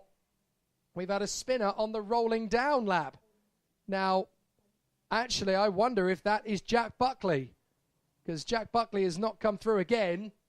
So I think that that's Jack Buckley having spun the cart and stalled it up at turn 4. So a bit of a dramatic moment. He's got going again. So let's see whether it's Jack Buckley who comes back into view down the back straight. Is that the 20? No, it's actually the 51. So that is Tad Buckley. Not Jack Buckley, but Tad Buckley. Oh, and he spun again. He spun again. Goodness me, the weather conditions catching everybody out, but Tad Buckley really struggling in these wet conditions. The thing is, the crosswinds are very strong at the moment, so that will unsettle the drivers. It can just push you out of position. And I do feel very sorry indeed for our officials up on the top of the gantry, who hopefully packed a parachute, because they may well need it in a minute if the weather conditions end up being as blustery as they appear to be. But that is the B finals all done and dusted. So now it's championship points time. This is the game plan for all of the categories, and this is going to be an interesting one. What have you observed from each of the classes over the course of the day, and what do you think we're going to see with the wet weather now coming in? I think we're definitely going to see drivers pushing as hard as they can. Some drivers probably pushing a bit too hard to get a spin or something by accident, but Yeah, I think drivers are going to be pushing hard because points are definitely going to be very crucial going into this final round. But in the second final round, we're definitely going to see people going full guns blazing for the final round. So for the drivers, this is it. This is the race that will give them championship points in each of the classes. We start the A finals with Junior X30. It's always very competitive. It's always incredibly close. But the championship fight at this stage of the battle is very tight indeed. Leading the title fight coming into this round is Alessandro Senonetti, 2 points ahead of Lucas Ellingham, with Tom Edgar and Will Murdoch a point apart. Sam Shaw is tied with Will Murdoch on 101. Blake Anglis and Darrell Taylor are tied on 94. From Josh McLean and Dan Butterworth, Scott Sumpton and Zach Meakin in the mix there as well. So there's plenty of top drivers in the mix. Will Orton is in the mix of the points table, but sadly he's not here, having been one of the final 5 drivers selected to potentially win the Junior Saloon Car Championship Scholarship Program yesterday up at Croft. Didn't win the scholarship, but good to see him there in the mix, as was fellow Carter Aston Miller, actually. But here are the grid positions for the Junior X30A final. Oliver Behrman and Joe Taylor, from Ivan Lomliev and Alessandro Senonetti. Sam Shaw and Will Murdoch. Then Doug Bolger and Tom Leben. Tom Edgar and Josh McLean. From Sam Heading, Lucas Ellingham, Aaron Walker, Tom Mills, Alicia Barrett, Charlie Cole, Oliver Duffel, James Walker. From Carly Atkins, Oscar Joyce, Anglis, Barham, Spinlow, Ryby, and then Littlewood and Lay, Josh Torpey and Harry Cottrell, Josh Rowledge and JP Slater, Alex Moody and Callie Bergman. From TJ McDonald, Reese Newburn, Alex Kobe and Chris Bingham. 10 minutes on the board. That was a false start by the look of it. So they're going around for another formation lap. But interestingly, one name seems to be missing from the fray, and that is Josh Rowledge of the Strawberry Racing Team. It looks as though he has got the run out the raw end of the stick again in terms of luck. He's just had none of it this weekend. Yeah, it looks like the drivers think that they're racing because the marshals on the gantry post did not say that it was a false start, but the time board says it is. So, oh no, they do. Sorry. That's just me thinking out loud. But, yeah, it's definitely going to be a chaotic final for the Junior X30s. Going to see lots of battling, going to see lots of action. Can't wait to see it. It does look as though some of them, I think you might have a point actually though, Kai. It does look like some of them thought they were actually racing. So now they're in position, but we did have a couple of people out of position and they're still going through in fisticuffs and battling away, but now they're going to go into position. So the difficulty with the wet conditions, of course, is that it's hard to judge these things, but we'll see what the drivers make of it when they come out of the final turn. It's going to be a very fast start. Is it a false start? No, this time we are away. And into the first corner, it's going to be a great start for Oliver Behrman. Joe Taylor just stays off the grass as they come through. And a cracking start from Ivan Lomliev as they make their way up the top of the hill. Lomliev trying to go right round the outside and hold his position. But back onto the inside comes Joe Taylor and grabs back that second place. That's a fast starting Sam Shaw, who has come through into, I think, 4th position. So they come through. No, it's 3rd. It's 3rd. Or is that Senonetti? No, that's his teammate Senonetti. Shaw is up to 5th. Make that 4th if he commits to the move, but he decides not to. And that's Lomliev in 4th place. So Behrman is your leader. Taylor 2nd. Senonetti 3rd. Then it is Lomliev and Shaw. 6th position. That's the 77 of Doug Bolger. And then off the turn, you've got Tom Edgar in front of Sam Heading and the 76 of Josh McLean in front of the 93 of Will Murdoch, who's not had the greatest of starts, sadly. And we've got a massive pile-up at the hairpin. It's like a car park. There's about 8 of them in the mix there. So who have we got that's not come through? That's all of them getting going again. So all of them have restarted. So who is that we've lost? We've lost the 84. That's Blake Anglis. We've also lost the 21. Now Tom Edgar looks like he hasn't come through at all, unless he's got a transponder issue. Will Murdoch was involved in an earlier incident, but has come through in 10th place. So the drivers that are in the mix, Alex Lay has already shot up halfway through the field in the first lap, from 26th to 13th, would you believe? But the drivers who were involved in that incident were Aaron Walker, Tom Mills, Oliver Duffel, Blake Anglis, Freddie Spinlow, and Marcus Littlewood. So too JP Sleater. So 7 of them all involved in that first hairpin incident, as Senonetti in third position is already closing up on the back of Joe Taylor. And as we see, Sam Shaw has made the move up into fourth position from fifth. Yeah, Serenetti's definitely going to go hard on the attack, or is he going to play the pushing game to try and catch up to the leader? But I wouldn't see any point in doing that because they're all quite close together. He may as well go for the move and try and pull away. Well, Sam Heading's made the move on Edgar.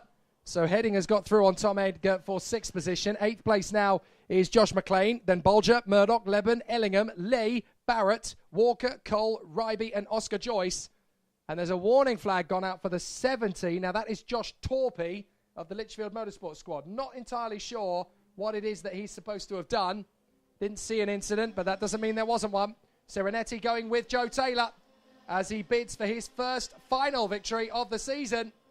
But even a top three finish would be great for Serenetti. The two men in front of him are behind him in the points. Oliver Behrman. Let's not forget, Oliver Behrman did not do I'm fairly sure Behrman didn't do the first round of the championship, did he? So Oliver Behrman is using this as a test run. He got 53 points from just the one weekend he competed in. And I'm fairly sure it's a similar style of story for Joe Taylor. Joe Taylor's only done one round as well. So from their point of view, Alessandro Serenetti, he's up to second place though. I was about to say he doesn't have to win the race, but he's going for it anyway. He wants to win the title as Edgar has gone up on the inside of the 16 of Sam Shaw.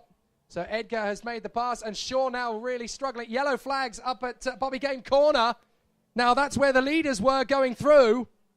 So I just want to see if there's been an incident there. Has there been a spin? Has somebody ended up off the circuit? Well, there's yellow flags at the Litchfield Bridge now as well. Cart is parked up on the far side of the corner, and somebody's walking away from their cart. That is Marcus Littlewood. What a shame. The Spirit of Senna cart is off at the hairpin. So Marcus Littlewood's gone through. What's happened up at the front? We've got Serenetti now leading. Serenetti leading in front of Oliver Behrman. So Serenetti has made the pass on Oliver Behrman. I wonder if that was what the yellow flag was for. Did Behrman spin? Well, Behrman is there in second. Taylor third, then Heading, Edgar and Shaw. McLean, Lomliev, Bolger, Leben, Murdoch and Barrett, with Ellingham 13th and Alex Lay 14th. And then we've got the likes of Charlie Cole, then Atkins, James Walker, Torpy, Ryby, Barham and Joyce. Alex Moody there in 22nd. But unfortunately, it is game over for Marcus Littlewood. Oliver Duffel was out on the first lap. That's why there were yellow flags up at Bobby Game corner, because Oliver Duffel was out on lap 2.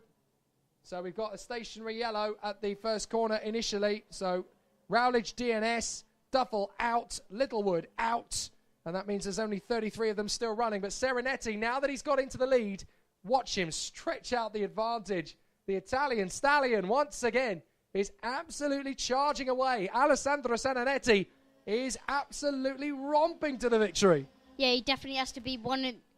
As there's a spin going off in Bobby Game, which was the number 37 of... I can't find it. That's Reece Newburn. Right, well, Alessandro Serenetti has to be one of the best in his class at pulling away from the pack behind. He's had lots of experience, and he's definitely has to be one of the best drivers in this class. And that's why he's currently the championship leader. But a win here would pretty much put the nail on the head. If he can keep this kind of pace up, Serenetti is like, oh, we've got it off. That looks like one of the Coles carts. And I have a feeling that's Lomliev. I think that's Ivan Lomliev. It is. That is such a shame. We've had a spinner at that same point. And who's that in trouble? Going slowly down the straight. That looks like one of the Mick Barrett racing carts. Now, I wonder, is that Oliver Duffel? Yes, Duffel has got going again. But Ivan Lomliev is out of this race. That is such a shame. He pulled off at turn 4. Now, was that an accident, or has he got started again? I think he's trying to get the kart going in the hope that he can get back on the racetrack.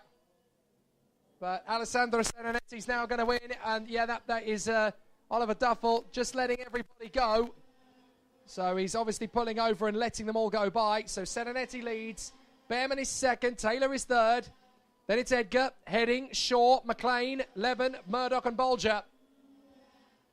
Now, this is particularly impressive from Serenetti because with the two men around him, Behrman and Taylor, beating him last time out in February, he doesn't need to beat them on the road to take the lead in the championship and make it even bigger, because obviously he's been here since January. The other two only did the February and January rounds between them, and so they're not in the same hunt for the title as Serenetti is, but Serenetti has proven that he could take them on in a fair fight and beat them and pull away. So the gap is opened up to 2.5 seconds. This is great work from Serenetti. Really inspiring drive as the rain continues to come down.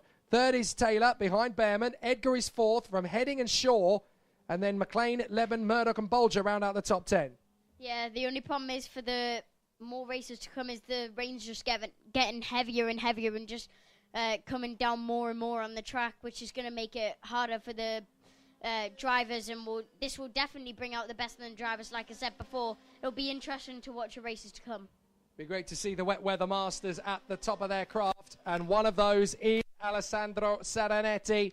2 minutes and 10 to go, plus the additional lap as they come up the top of the crest and over the Litchfield Bridge, down over the curbs and on the back straight. Serenetti's just checking out in the lead of this race. He knows this place like the back of his hand these days. Based in the United Kingdom, of course, nowadays. The family originally from Italy, of course, Alessandro Serenetti. But these days, he is based out in Stratford-upon-Avon.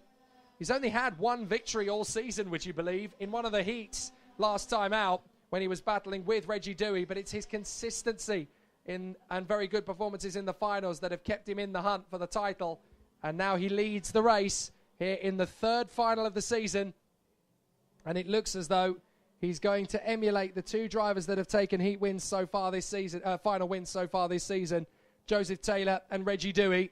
Neither of them have done a full campaign, but Serenetti, when it counts, is doing just that as they continue to battle away for position. It's starting to look like the weather is a cross between rain and snow at the moment. It genuinely looks as though it's kind of somewhere in between. Yeah, very sleetish. So it's actually causing a little bit of confusion and definitely making the track difficult to cope with for all of the drivers. But fair play to them. We've only lost one more since Marcus Littlewood's demise. Paul has finally called it a day, and James Walker has pulled off the circuit as well. Look at this battle for second place now as Joe Taylor desperately tries to get back into position, having lost out to Oliver Behrman. Now he gets back on the inside, and there is the battle from Tom Edgar up to third position. Now Edgar is fighting for the title, so he'll want to get past Joe Taylor pretty rapidly.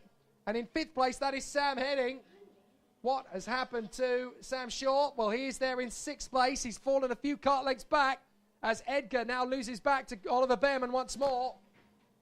So Behrman drops back in position as we get ready to go into the last lap of the race. And for Alessandro Serenetti, that sight is going to be oh so sweet, having pulled off such an amazing drive in the final. He looks back. Don't worry, mate. There's nobody in your radar right now as he goes through the chicane to start the final lap. Taylor's built a bit of a gap over Behrman and Edgar as they squabble over the final place on the podium. Edgar could really do with the points if Serenetti's going to get the victory. So Edgar's going to challenge up the inside of Oliver Behrman through their hairpin up at the top of the bridge, but he's not quite going to get there as they go onto the left-hander, onto the bridge, then through the right and back down the back straight. But Serenetti is at the first hairpin as the battle for third comes off of turn 5. And so the race is going to come to the Italian. Based in Stratford-upon-Avon, the home of William Shakespeare, Alessandro Serenetti has tamed the circuit and has proved himself to be a right Casanova with the elements as he comes up to Bobby Game Corner for the last time. This will be 60 invaluable points for Alessandro Serenetti to take his title to 168, with the likes of Ellingham and Edgar currently outside the top 3. Edgar threatening to get there, Ellingham outside the top 10.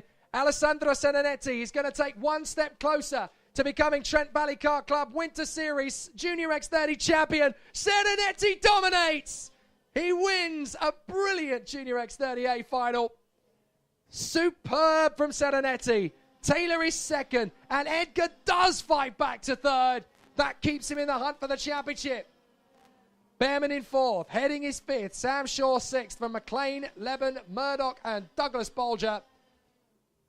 Absolutely sensational racing. Lots of comeback drives. Ellingham to 11th, Atkins to 12th, Cole to 13th, Alicia Barrett to 14th, from Alex Lay and Josh Torpy, both up 11 places apiece. Harvey Ryby comes up 7th to 17th. Luke Barham is 18th. From TJ McDonnell up 14 places to 19th. And Alex Moody inside the top 20. 21st for Harry Cottrell ahead of Oscar Joyce. And a miserable day at the office for Freddie Spinlow. He deserved much better than that. Alex Kobe fighting up 11 places. And then came the gruesome lot who got into that battle earlier on. Aaron Walker, Tom Mills, Blake Anglis, Callie Bergman, Reese Newman, JP Slater and Chris Bingham, with Ivan Lomliev out of the race in the end, or spinning off, I should say, losing a lap, but then coming back into the race and finishing 32nd. Walker out, Littlewood out, Duffel out, Josh Rowledge not even starting. But Alessandro Serenetti wins here in round 3, and with his first final victory of the season, Kai, he is now one step closer to becoming Winter Series champion at the home of British karting. Yeah, amazing drive from Alessandro Serenetti. He can't wait for that final round. I told you it would definitely, they all came out all guns blazing trying to get the points for the final round. Alessandro Serenetti's just done that. Yeah, he's taken at least 5 points more on Edgar. Yeah, Edgar will take 55 points.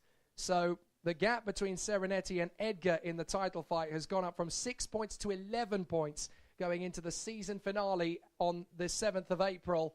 So for Serenetti, a win with Edgar in 3rd and Ellingham outside the top 10 could not have been a sweeter result for the Italian. All he needs to do, essentially, is stay in the top 6 in the final round, no matter where Edgar finishes, and he should be able to hang on for the title. So it makes the job a little bit easier for Serenetti come the season finale, but they won't rest on their laurels. They will push, and they will be determined to go for victory. But Alessandro Serenetti comes through for the victory and gets one step closer to the Trent Valley Kart Club 2019 Winter Series Junior X30 title. It's good for Serenetti. We'll see what happens when the season finale comes upon us. So that's the Junior X30 final. Now for the Junior Rotax final, 10 more minutes on the clock. And again, there is just as intense a battle. Kai Hunter from pole position wants to keep the bandwagon rolling. And considering how things have gone for him so far, it's looking pretty rosy. 2 points clear of Matty Hingley in the Drivers' Championship coming into this round ahead of the likes of Harrison Collins and Hugh Lawrenson. 114 for Kai Hunter, 112 for Matty Hingley. Ultimately, if Harrison Collins can get himself back up the order, then there is a bit of a title fight still between those three. But the Ashley White Motorsport driver is really backs to the wall now as he finds himself just on the outskirts of the top 10. Let's talk you through the grid. Kai Hunter and Tom Adams on the front row. Matty Hingley's 3rd alongside Ed Matthews.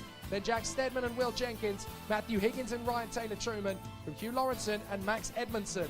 James Winter is alongside Daniel Armstrong. Kieran Cave from Harry Arthur. Harrison Collins and Luke Scharf. And then we have Harry Newman-Oakley and Josh Valance from Oscar Hoole and Will Ellswood. Jensen Watson, Ben Casey from Jordan Morris and Harry Holland. Then it is Owen Allison and Josh Powell, John Knox and Dan Parent-Smith, Ellis Paleo and Ben Maxim, Madison Foley and Alex Donington, and then Will Walker, Josh Wilby and Taylor Babs. However, I have a feeling that Alex Donington, after his big shunt in the previous heat, is not going to be able to take up the start of the final, which is a real shame. He did have a big clatter into the barriers under the Litchfield Bridge.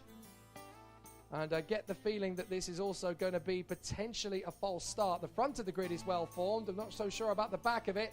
And is there going to be a false start? No, it's okay. Away we go. And it's a cracking getaway at the front from Kai Hunter. Tom Adams has gone through several drivers, taking to the grass through the Litchfield Bridge chicane, which, of course, with more water going down, now makes it more mud than grass. And as they come through at the top of the Litchfield Bridge, it looks as though pretty much everybody has got through safe and sound. They go through the Litchfield Bridge, everybody in together. No major catastrophes on the first lap yet, but the first hairpin is usually a first sign of trouble as Kai Hunter battles with Tom Adams for the victory. Adams is your leader, Hunter 2nd, Hingley is 3rd, and on the grass, having been squeezed out there, a big problem for Jack Steadman, who's now trying to get back up the inside of Ryan Taylor-Truman, I think that is.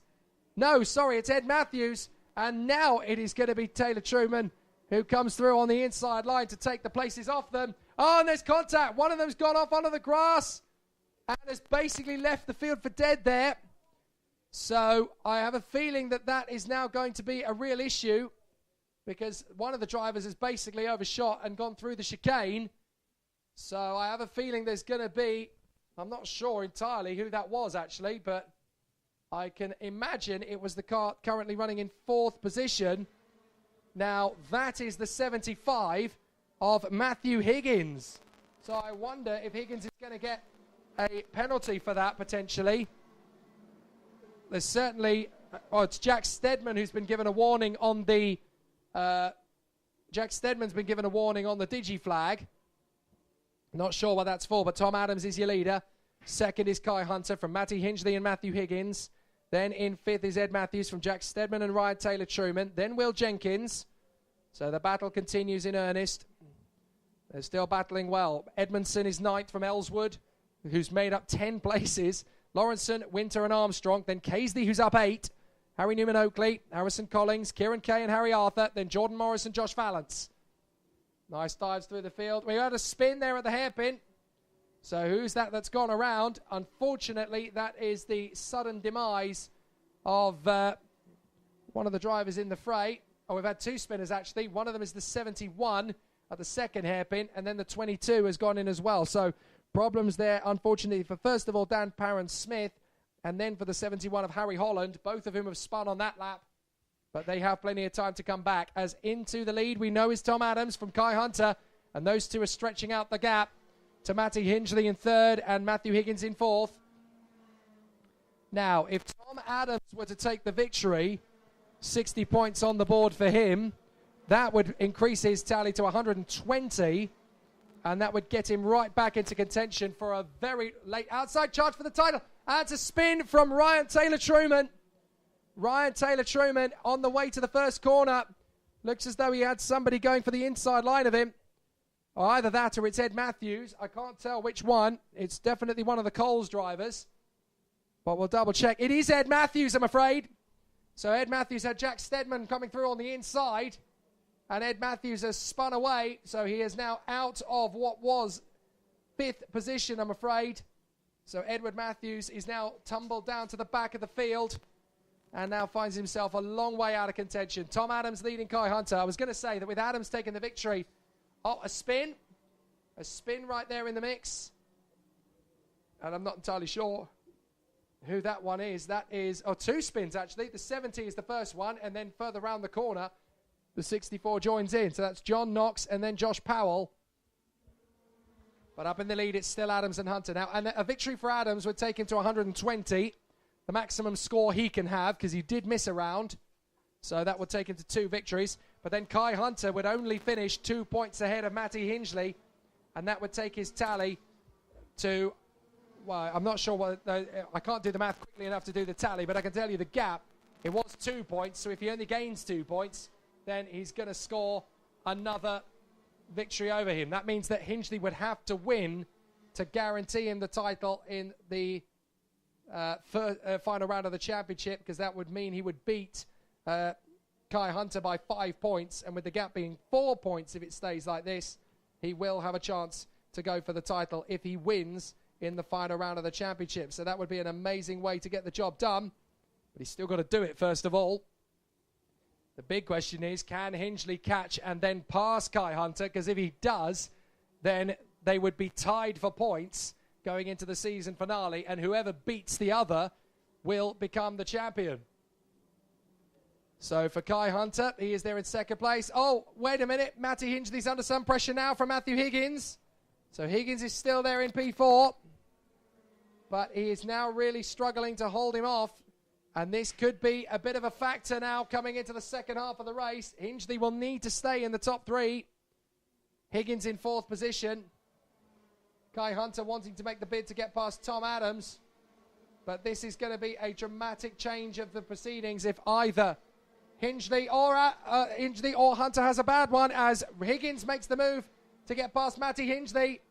And he's trying to come through into 3rd position. Hingley hangs on in there. This is very good defensive work. And now Higgins is going to go on the inside of Hingley. Hingley's going to come back to the inside line to take it back. Matty Hingley brilliantly gets himself back in a third position. This is, the spin from Higgins. Oh, Higgins just put one wheel on the white line, and that's pirouetted him around. Wow, that's taken the pressure off Hingley. Higgins gets going again, doesn't lose fourth place, but that has thrown him out of contention for the top three for the moment at least. He's still got 3 minutes 45, plus the additional lap to catch back up to him again and have another go. But for Matty Hingley, that's the pressure off for the moment. Meanwhile, Kai Hunter's gone fastest of all in the second sector in his bid to catch up with Tom Adams. But Tom Adams leads in front of Kai Hunter. So they come through under the Litchfield Bridge. So Tom Adams running well in front of Kai Hunter. Matty Hingley third. Matthew Higgins is fourth. Fifth place is now Jack Steadman in front of Max Edmondson and Will Jenkins. Then it is Ben Casely behind Hugh Lawrenson. And Harry Newman-Oakley rounds out the top 10 from Morris and Winter, Ellswood and Watts, Taylor Babs and Kieran Kay, Josh Vallance and Dan Armstrong, then Harry Arthur and Ben Maxim, Oscar Hull. Harrison Collins is way down the order in 22nd place, really struggling. And as they continue on their way, the wind is absolutely hammering the gantry on the main straight here. The crosswinds are going to cause a few issues for some of the drivers out there too. But the wind is absolutely pelting down the main straight, causing the gantry to shudder violently there. It's been a long time since it's moved that much. It won't be a major issue because it's nicely safe and secure. But that just shows you how much of a panel beating they take. Black flag. Black flag. And it's for the 62. It's for Jack Steadman. The black flag is coming out for Jack Steadman. Now, I'm not sure what it is for. I've not seen any mechanical flags, but I have a feeling that Jack Steadman apparently has been given the black flag for contact, and that is devastating for Jack Steadman, running in P5. So that will hand fifth position to the very impressive Will Jenkins, who is fighting his way up into contention again. But what a shame for Jack Steadman. Apparently, it's to do with contact. We're not sure which incident it is, but Jack Steadman, unfortunately, has been shown the black flag. He will have to retire from the race, or at least come to the pits and report to the stewards before heading back out again. That might not be a bad idea, because he can still score decent points if he just takes his due, listens to the officials, and gets back out there, because the rain makes it very still competitive, and a lot of his title opponents are out of position. So Jack Steadman should still come into the pits and observe the black flag. Whether that will be enough for him to throw his toys out the pram or not, I don't know. But Jack Steadman will be coming through this time by. And is he going to pit in? I think he has done. So Jack Steadman will continue on his way. Hopefully, if he comes in. Oh, hang on a minute. No, Steadman has not pitted as he should do. So Steadman is shown the black flag, and he's motored past it for a second consecutive lap. He's got to observe it within 3. So that was lap 1 on the black flag. That was lap 2 on the black flag. If he ignores it one more time, it will be disqualification. And that will mean no points at all, of course. If he's disqualified from the meeting, he will score no points, never mind reduced points. So he can't really afford to incur the wrath of the stewards. So far, so good, though, for Tom Adams. He's got a few seconds now, nearly 3 on Kai Hunter. And again, the pounding down the back straight is absolutely relentless on the start-finish straight. As out of the final couple of corners comes Tom Adams, just a handful of seconds in front of Kai Hunter. And again, the punishment is brutal on the main straight with the crosswinds. Last lap, here we go. Tom Adams leads. Kai Hunter is second. Matty Hingley is third. Fourth position is still Matthew Higgins. And Jack Steadman has come into the pits. So he will observe his penalty. But hopefully he'll come out without losing too many places. But it does mean now that Will Jenkins rises to fifth position. son of the two-time British truck racing champion Dave Jenkins. Will Jenkins is doing very well indeed and has now found himself in the top 5. Hugh Lawrenson there in 6th in front of Ben Casey and Harry Newman-Oakley. Then Jordan Morris. Now there's a 5-second penalty going out.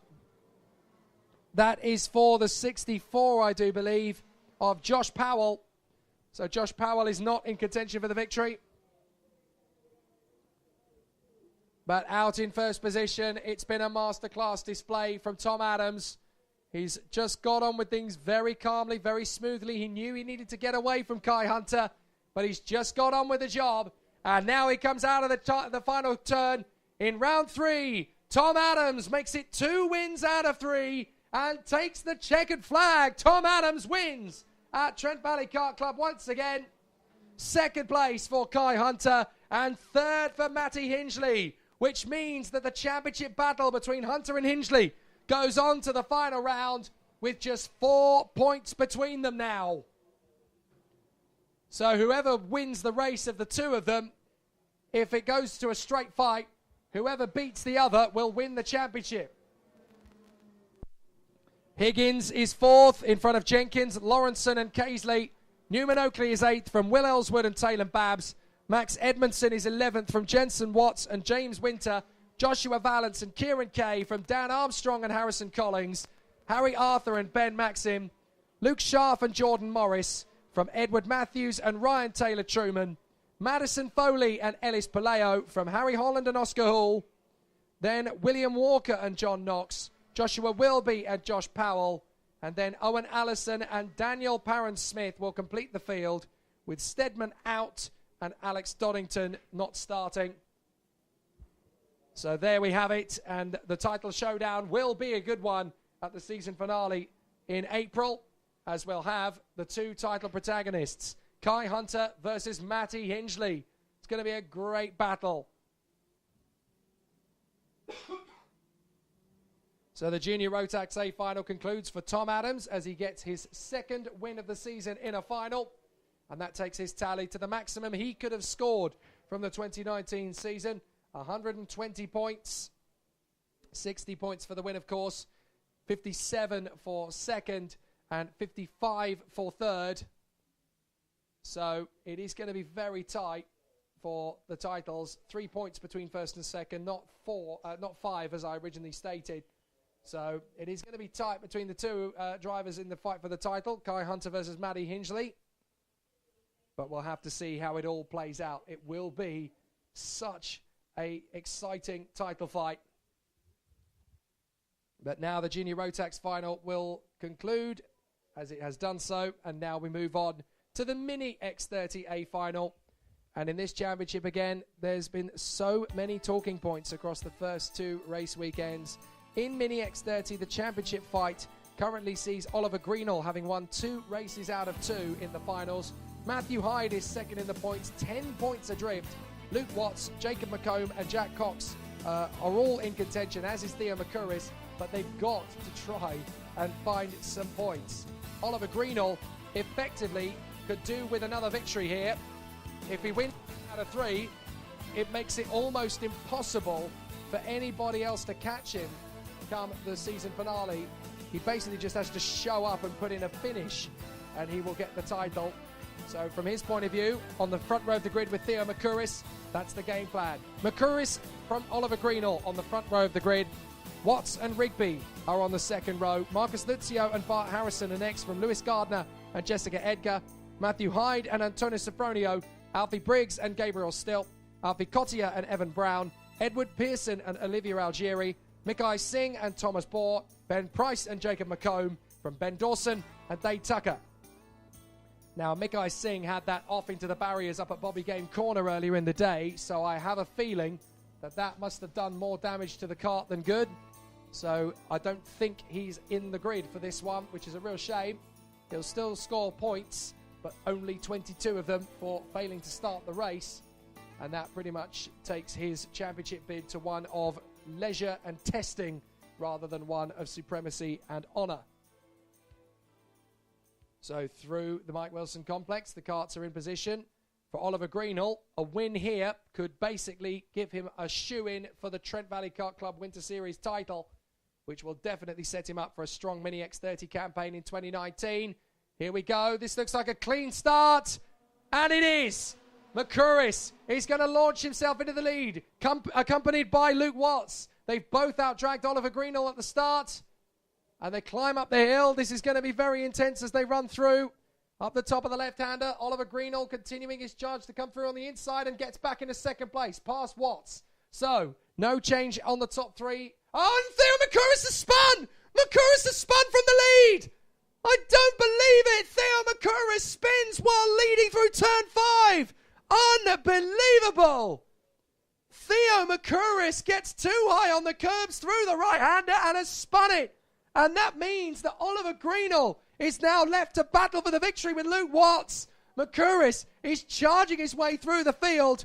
Well, now we have got an amazing showdown. But for Theo McCurris, that could be his chances of winning the Winter Series title up in flames. Greenall has now got to try and edge his way past Watts. And I think he's already made his bid to do so and done it. Has he come through? Yes, he's leading. So Greenall is looking set for 3 wins out of 3 if he just hangs it together and keeps it on the racetrack. So Greenall leads. Second is Luke Watts. Third position is the 12 of Alfie Rigby. Then it's Lucio, Gardner, Jessica Edgar and Bart Harrison. Antonis Sofronio and Ben Price from Gabriel Stilp and Olivia Algieri. Then Cottier, Briggs, Tucker, Brown, McComb, Board, Dawson and McCurris. Matthew Hyde and Edward Pearson have, I'm told, not come through. So neither Pearson nor Hyde are going to finish this race, which is 2 of the big names from this category. So that's another bit of drama as Greenall now leads from Luke Watts. This is exactly where Oliver Greenall needed to be. That first heat where he struggled is ancient history now. He's where he wants to be, and he's edging out the gap for another sensational Mini X30 run. Up and over the curbs for Greenall. Watts in second. Rigby is third in the Chaos Sport Machine.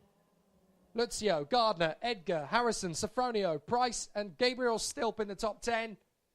And as they battle away on the far side of the circuit through the Mike Wilson complex, still a very busy race in the offing.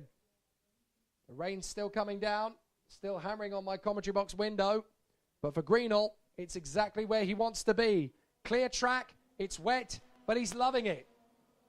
In through the first chicane, under the Litchfield Bridge. So we've had 3 different types of weather condition in this Winter Series. Round 1 in January was bone dry and full of speed. The second round was cold and damp.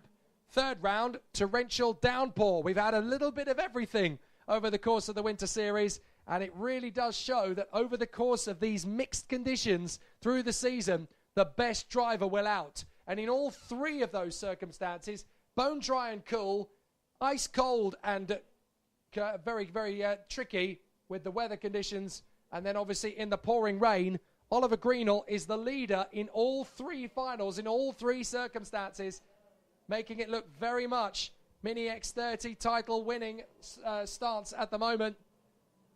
We've had a spin further down the order. Now that was Thomas Bohr of the S8 Racing team.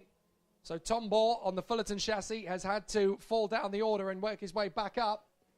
But Ollie Greenall leads Luke Watts by 0.6 of a second. Certainly at the end of the last lap, that was the gap. But Alfie Rigby, Marcus Lucio and Luis Gardner are all very much in the hunt. Jessica Edgar and Bart Harrison come next in position. So it's going to be a very tough fight as they continue to charge their way forward. It's never easy to run in these sorts of situations. But the drivers have plenty of experience of this now. So they all know what they're up against. They all know what they need to do. And Oliver Greenall just hanging on in front of Luke Watts. But now he's started to put the hammer down. And Luke Watts is struggling to stay with him. The gap has opened up to 1.8 seconds on that last lap alone, as Greenall was nearly a full second faster on that last lap. And now he's opening up the taps. He just needs to get on with it and stretch away now. No real pressure. Second place for Luke Watts. Third for Rigby, trying to catch up. And then we've got Lucio and Edgar Jessica Edgar having had a very solid and consistent run this weekend, still there in the top 5. Then it is Lewis Gardner from Bart Harrison and Ben Price. Antonis Sofronio comes next up. And then Olivier Algieri from Gabriel Stilp and Alfie Briggs. Yellow flags are out. That's the warning flag. The 76 is the recipient. That is Antonis Sofronio. So I'm not sure exactly what it is that Sofronio is supposed to have done. But a warning flag he has received nonetheless. As the leading 3 go through the Litchfield Bridge, no problem at all. Lucio is still being hustled by Jessica Edgar. Lewis Gardner is 6th from Harrison, Price and Algieri. Stilp is 10th from Antonis Sofronio. And then Theo Makuris has recovered to 12th. Alfie Briggs is 13th from Cottier, Brown, Tucker and Jacob McComb from Ed Pearson, who has finally started, although a lap down the order I've noticed. So he is still going, but he's gone out there a lap behind the rest of the field. Obviously a bit of extra rope as Edgar makes the move on Lucio. Jessica Edgar up into P4 on Marcus Lucio. Goes through into 4th place at the first hairpin. And then through the second hairpin is hanging on to the position with plenty of determination. 6th place behind those two is Lewis Gardner in front of Bart Harrison and Ben Price. Here comes Theo Makuris driving with the red mist. He'll be kicking himself that he ended up making that sort of mistake, but he is now charging back, having got on the inside of Sofronio and Stilp. So he's now back in a 10th position, and he's got a bit of time still to do some damage in the top 6. He could still make that happen. Now Ed Pearson has come through in the gaggle of carts on the lead lap, so there was transponder issues for Ed Pearson, clearly. So now where is the 41 on track? Let's have a look. The top 8 have come through. Where is Pearson? Well, he's in the back of this train, having charged his way through on the inside of Antonis Sofronio. So that puts him now into 12th position now, sorry. So he's come through to 12th on the inside of Sofronio. But Greenhill is your leader. Watts in 2nd. Rigby is 3rd from Jessica Edgar. Oh, and a spin! A spin from Rigby! Alfie Rigby spins and hits the barrier, but somehow he is so far ahead that he hangs on to his 3rd place. Oh, that was a save of and a half, wasn't it? Alfie Rigby now under serious mounting pressure for 3rd. And as far as Jessica Edgar and Marcus Lizio are concerned, they now believe they can grab it. Because Rigby has made a big mistake there. Spun backwards, hit the barrier, but he's okay and can continue. So fortune smiles on Alfie Rigby despite that little mistake. He is still in 3rd place. And now we are still pushing hard as the drivers continue their charge forward into the next lap. 2 minutes and 8 seconds left on the clocks with 1 lap in hand as well. But it's looking great for Oliver Greenhill.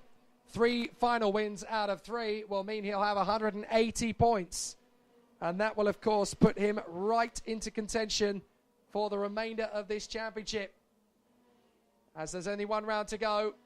But 3 wins out of 3 will be absolutely superb for Oliver Greenhill in what is looking likely to be a very strong Mini X30 campaign in 2019. So the battle continues for Ollie Greenhill as he leads in 2nd place Luke Watts. 3rd is Alfie Rigby from Jessica Edgar and Marcus Lucio. Lewis Gardner in 6th from Bart Harrison. Then Ben Price and Theo Makuris. Ed Pearson is next up from Olivier Algieri. Then Antonis Sofronio, Gabriel Stilp and Alfie Briggs, Alfie Cottier and Evan Brown. Dane Tucker, Jacob McComb, Tom Ball and Ben Dawson, with Hyde out and Mikai Singh not starting. But out in front, Oliver Greenhill has got 1 minute to go, so this is going to be the penultimate lap this time by, as the pace of the carts is a good 17 seconds off the normal race pace. Watts in 2nd place. Rigby still 3rd, just as Jess Edgar is now charging after him. And having seen him go off, Jess Edgar will now know that a 3rd position is more than possible. Oliver Greenhill down the back straight. He's checked out to the tune of 5 seconds over Luke Watts. These two really have been the class of the field, and they have dominated proceedings in this Mini X30 final. Full credit to Luke Watts. We go on and on about Greenhill, But Watts has driven very admirably in second position, backing up the race leader. And he has been the only man, really, in terms of raw pace in the wet, to challenge the race leader, Oliver Greenall. And he can be content with second place. It's not quite what he wanted from this weekend, but a win is definitely not far away for Luke Watts in his current form.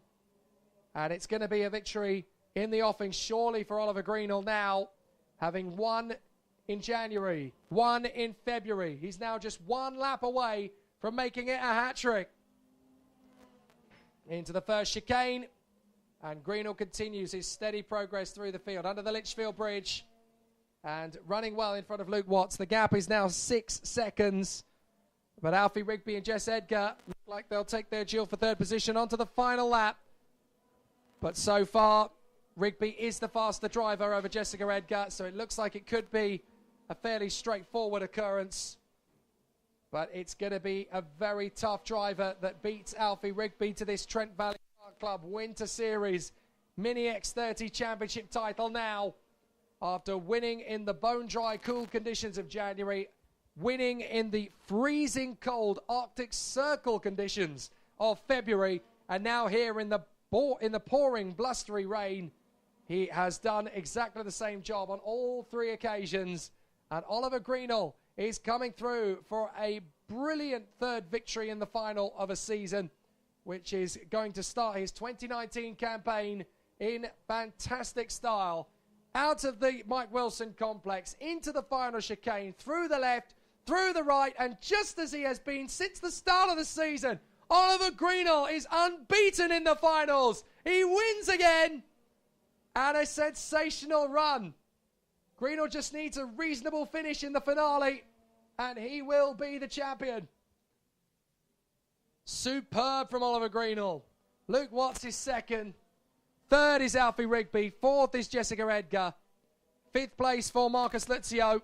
Sixth for Lewis Gardner. And then it's Bart Harrison in front of Theo Makuris, who fights back to 8th. But he will be so gutted at the way that race started. 9th for Ben Price. Ed Pearson fights back to 10th. Antonis Sofronio 11th from Olivia Algieri. Alfie Briggs and Gabriel Still. Alfie Cottier and Evan Brown. And then Dane Tucker, Jacob McComb, Tom Bohr, and Ben Dawson complete the field with Hyde and Singh on the sidelines. Oliver Greenall is just one race weekend away from clinching the Trent Valley Kart Club Winter Series Mini X30 title. And he's got every reason to be totally full of confidence about it. Absolutely mesmerizing display this season. 3 wins from 3. Absolutely dominant. He's now just got to complete that full set of 4. Has he got a 4th ace up his sleeve? We'll find out when we get to April. But what a performance in Mini X30. So now there is obviously going to be a bit of a break for him as he gets 5 weeks of waiting for the next and final round of the Winter Series.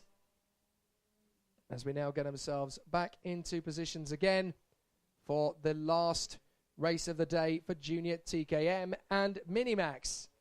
So the Minimax karts will go out on track first, and then the Junior TKM will run after them. But it's been an interesting title fight for both categories in the 2019 season, with lots of obstacles to overcome for the drivers, and it's never been totally full clear and all guns blazing as the drivers head out onto the circuit. Let's talk you through what things are like in Minimax coming into this one, as they are the class that's being put out onto the circuit first. Sam Gornall has a 5-point lead in the championship over Tristan Reddy, with Archie Kitching another point back. Ryan Willis, Jed Murphy and Callum Green all past the 100 mark. But obviously there is a lot of racing still to come, and Gornall is 5 points clear of Tristan Rennie. If he can keep himself in the top 3, there's a good chance he will be in a good position for the title. So as the drivers come out onto the starting grid, it's going to be Archie Kitching and Sam Gornall that will lead them out around this circuit. Callum Boyson and Alex Hughes will be on the 3rd and 4th place. Ryan Willis and Tristan Rennie from Logan Parker and Jez Williams. Juan Waniki and Owen Ross. Jed Murphy and Harry Reynolds. Luke Ringham and Cameron Ross from Finn Smith. In Junior TKM, it's been an interesting battle too, as we've seen Harry Wainwright take the initial advantage in the points tally, but with an advantage of 117 in terms of points. His absence makes it very interesting for the drivers behind. Connor Kearney effectively becomes the new championship leader with 112 points on Charlie Webb and Charles Gaillard, but there's still plenty of opportunity for a few other drivers to come in and spoil some parties. Let's not forget that Oliver Stewart has yet to score points in this championship fight, but he will start from pole position. Alongside him will be Connor Kearney, Harry Yardley-Rose and Dominic Kilmister, Alex Roberts and Spencer Lane from Charles Gaillard and Dale Whittaker. We're ready for the start, and the Minimax are away. Into the first corner, perfect start from Callum Voisin. He launches into second place behind Archie Kitching. So that side of the grid all goes beautifully as the absolutely gargantuan mountain to climb is already very much on the minds of the drivers as they work their way through the first few corners. The wet weather conditions really going to be a problem for a few of the drivers as off the circuit goes one of the contenders on the far side. That is the 9 of Alex Hughes. The junior TKM race begins under the Litchfield Bridge and they charge through, but Alex Hughes is not happy with being scattered to the scenery as the leaders are battling for position, and Callum Voisin has gone into the lead. Callum Voisin leads the way, and it's 4 wide nearly down the back straight as they come up to the S's. So an amazing start to proceedings. The drivers going very, very tightly around this circuit onto the far side. But this is going to be an amazing run for Oliver Stewart, who leads the way here. Second place, that is the 16 of Alex Roberts, running well there in P2. Third place for the 77 of Dominic Kilmister. And then Connor Kearney, who is set to leave here as the championship leader. But side by side, the Coles Racing pair are battling for the Minimax victory. And through to the lead goes Archie Kitching. Kitching takes Callum Voisin. Tristan Rennie up to third in front of Sam Gornall. Now that's critical because Tristan Rennie really wants to beat Sam Gornall in this race. If he does, he'll start to chip away at that 5-point deficit he's got to him in the championship fight. So it's obviously a very important race for Tristan Rennie. He wants to stay in front of Sam Gornall, who slips now to 5th place behind Ryan Willis. So Ryan Willis has gone up into P4. And Gornall is trying to make his way through. Tristan Rennie up into second position. Can he finish that move? Yes, he does, as Callum Voisin has taken the lead back. Rennie's into second and Kitching's down to third. Now, this is critical for Tristan Rennie because he's now 3 places in front of his main rival for the title. And that, if my maths serves me correctly, is a 4-point gain on him. Now, that would mean that Tristan Rennie would only be a point behind Sam Gornall going to the season finale on the 6th and 7th of April. That would be an amazing title showdown between the two of them. Whoever beats the other in the season finale effectively would be the champion. Here goes Callum Voisin. Rennie's not done yet, though. Rennie's in second and pushing away. Kitching, Willis and Gornall fighting for position now. If Rennie can get past and go for... Oh, the spin on the final turn. Now, that, I'm afraid, is the 33 that's gone around. That is... Well, it's 2 of them that have gone. It's Harry Reynolds and Cameron Ross. Come together there in the final couple of corners. Now, if Rennie can catch and pass Voisin and Gornall remains down in 5th, then Tristan Rennie will take the lead of the Drivers' Championship by just 1 point. So Tristan Rennie is working very hard to close up on Callum Voisin, and now we know why, as Gornall dices with his teammate Kitching and gets through.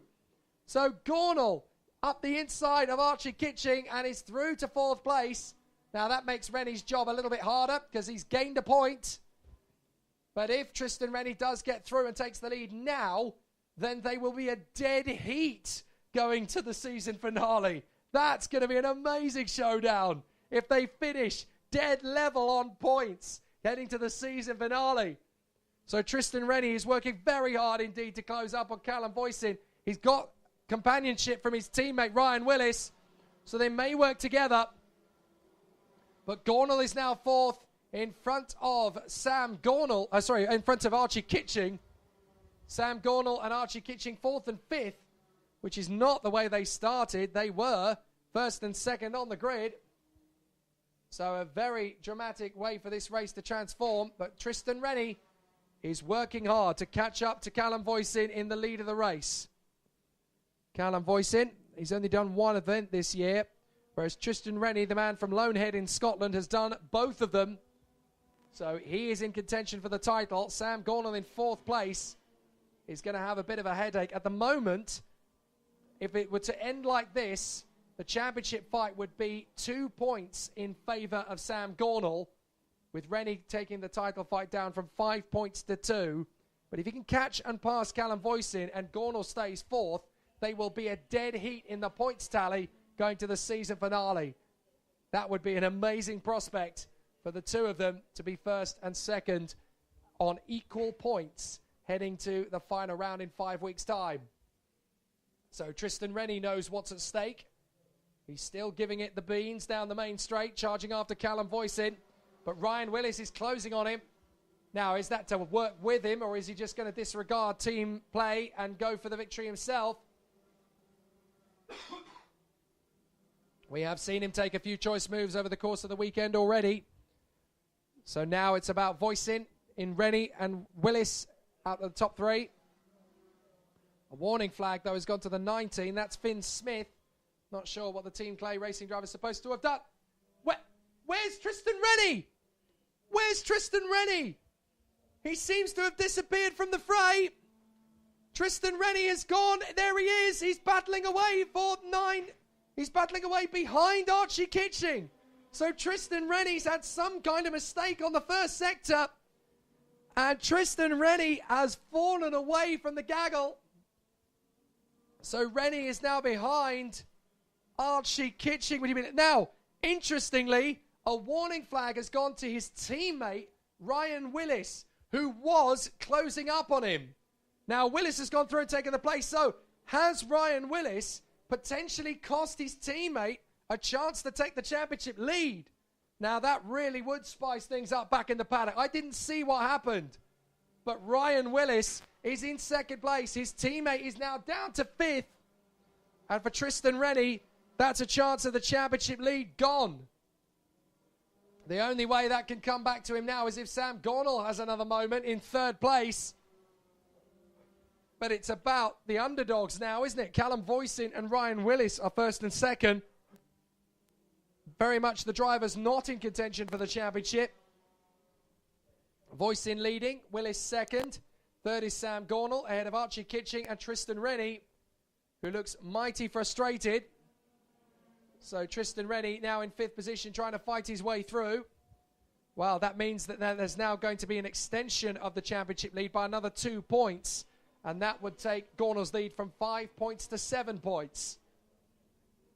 So let's see how it's going to go for the rest of this race as they continue to charge forward. But out in front, it is all about Callum Voisin, who's been very calm all the way through this race. But he is now being caught by Ryan Willis. Now, if Willis can catch on to the back and go for the victory, then that's going to be a very interesting conversation back in the paddock later down at Project 1 Racing between Ryan Willis and Tristan Rennie. But Tristan Rennie is doing his best to catch up to the back of Archie Kitching, with just under 2 minutes plus the additional lap still to race. But they've got to keep going. They've got to keep pushing, keep digging, and hopefully the victory will come. But it can't come to all of them, and Ryan Willis is edging closer to Callum Voisin. He was 0.4 of a second faster than him on that last lap, and they've got traffic up the road. That is Junior TKM racer Dale Whittaker. Meanwhile, in Junior TKM, we've got Oliver Stewart still running ahead of Harry Yardley Rose. He leads the way. 2nd place is Harry Yardley Rose from Dominic Kilmister. Connor Kearney is still looking good for the championship lead, remaining in 4th position. It's settled into a bit of a rhythm now, Junior TKM. 5th place is Alex Roberts in front of Charles Gaillard, and then Dale Whittaker with Spencer Lane, unfortunately unable to take the start of the race, I should say. So that's obviously got to be down to Spencer Lane's earlier incident. I'm guessing damage or mechanical problems that were too tough to fix. Meanwhile, though, Callum Voisin versus Ryan Willis is down to just 0.4 of a second. And now Voisin is trying to make his bid to hang on to the lead of the race. Gornall is third, Kitching is fourth, and Rennie is fifth. Rennie is catching Archie Kitching very dramatically and rapidly as well. But the leaders are coming through.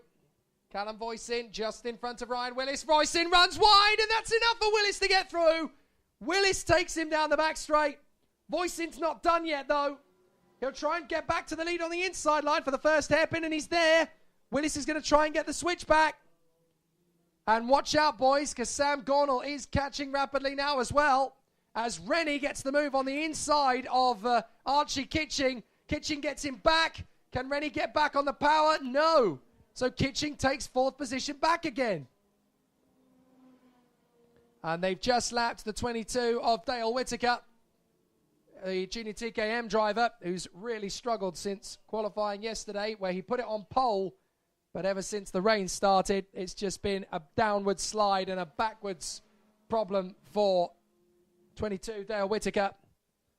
But for Ryan Willis and Callum Voisin, it's now or never. The last lap begins, and Ryan Willis looks like he's going to have this over Callum Voisin unless Voisin can step up the attack into the final couple of corners of the lap. Oh dear, riding the curbs, and Voisin got very sideways through there. Just about gets away without incident, though, as Willis hangs on in front of Callum Voisin. Gornall is right there for third position. But if he just stays intact, he may be able to snatch a victory off both of them, and that really would put one hand on the championship trophy. Ryan Willis in front of Callum Voisin, for the moment at least. And that is Voisin trying to come back through, but it's not worked. And now Ryan Willis has got breathing space. Diving at the inside goes Gornall. Gornall through to second on the last lap. Now that has definitely given Gornall a big boost to his title hopes, because that is now him in second and Rennie down in fifth. So Ryan Willis may have some questions to answer as Callum Voisin goes for the inside of his teammate. And Alex Roberts cruises across the line to try and finish the race. But Roberts is struggling and he's going to pull off, I believe. But the checkered flag is going to fly, and it's going to be for Ryan Willis. He comes through the final chicane, and Ryan Willis will take the checkered flag in a very dramatic race. Ryan Willis wins in front of Sam Gornall and Callum Voisin, Archie Kitching and Tristan Rennie. Wow. That was more dramatic than we anticipated. 57 points for Sam Gornall and 53 for Tristan Rennie. So that means that the title fight is now just 9 points. There's not going to be a lot that Tristan Rennie can hope for except a bad run of form. But amazing fight from Sam Gornall. Really exciting battle. And Ryan Willis potentially impeding his own teammate in the hunt for the title. We'll have to see how that works out when they go to April.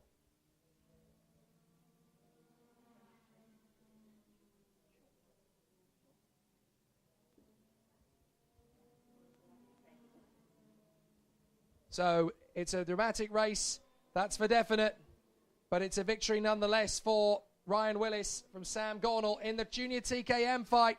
It's the first win of the season for Oliver Stewart. He gets the win in fine style. Second place goes the way of Harry Yardley Rose. Third for Dominic Kilmister.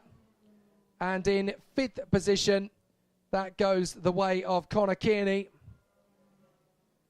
Problems aplenty for Charles Gaillard. It's now showing on the timing screens that he's won the whole race. I'm afraid to say he hasn't, but he has completed an additional lap by the look of it. So we'll see what happens to that result later. But unfortunately, Charles Gaillard, well, apparently he's done a 13.94 second lap. That's not possible. Bless him. But Charles Gaillard, I think, will slot in back behind Connor Kearney and in front of Dale Whittaker and Alex Roberts into fifth position in junior TKM. Yes, he has. So that was where he will end up, with Dale Whittaker being a lap down as well, and Alex Roberts 2 laps down, retiring. So Charles Gaillard in front of Whittaker, Roberts and Lane, who didn't start. But Ryan Willis has taken a very dramatic victory in Minimax. And potentially, I didn't see what happened, so I can only judge by what we saw, because Tristan Rennie had fallen down to 5th, and his teammate Ryan Willis, who had made a move on him, was given a warning flag. So we can only assume that something happened between those two. Rennie down to 5th, and Ryan Willis takes the victory. Could his teammate have impeded his own chances of winning the championship? Well, that's all for the bar afterwards. All the speculation, trials and tribulations. And we now get ourselves ready for the next race in the bill, which is the Honda Cadet Final. A very exciting battle it's been so far, but in the 2019 championship, it's all been about one young man who is based these days in Hertfordshire, Kian Nakamura Berta. He won in January, he won in February, and now it's time to see if he can do what Oliver Greenall did in Mini X30. Can he win again here in March? At the moment, so far, so good. His championship tally is 6 points ahead of Sonny Smith. Jack Plant is there in 3rd place in the title race, 10 points behind Nakamura Berta, with Stephen and Connor Duncan both on 104 and Cruz Speakman on 102.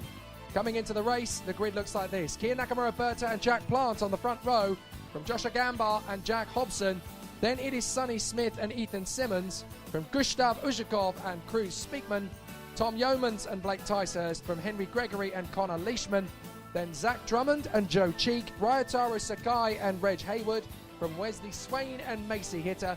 Jamie Perrelli and Lewis Islin from Hayden Eldridge and Zico Hopkins Collis. Oliver Guyard is there alongside Stephen Duncan. And then we have Aidan Evans, who is there beside Miles Turnbull. Oliver Stilp and Henry Jocelyn from Yehan Kalachurn and Alex Hawker.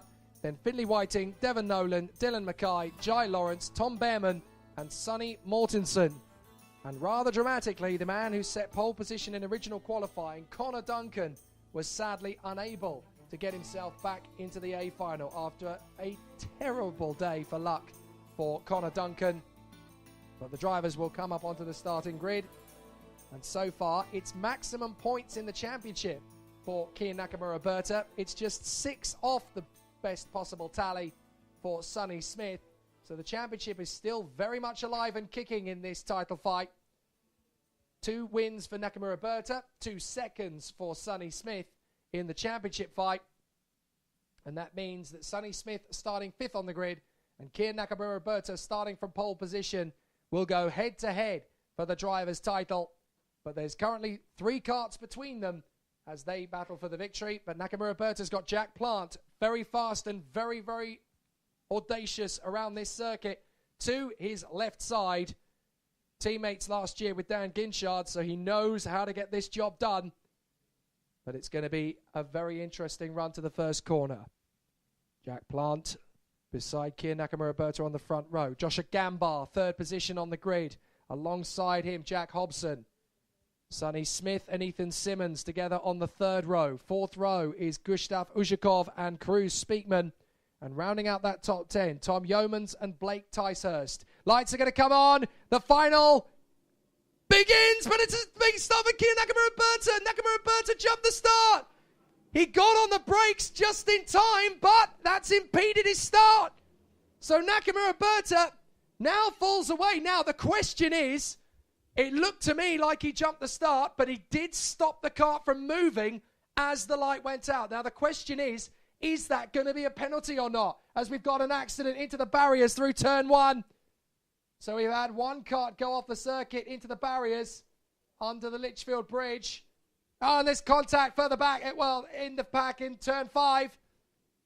Now, interestingly, Kian Nakamura Berta has fought his way back to 2nd, but is he now going to suffer the wrath of the stewards from jumping the start? Now, on paper, I don't think he should, because, yes, he did move the kart forward, but he stopped the kart before the lights went out.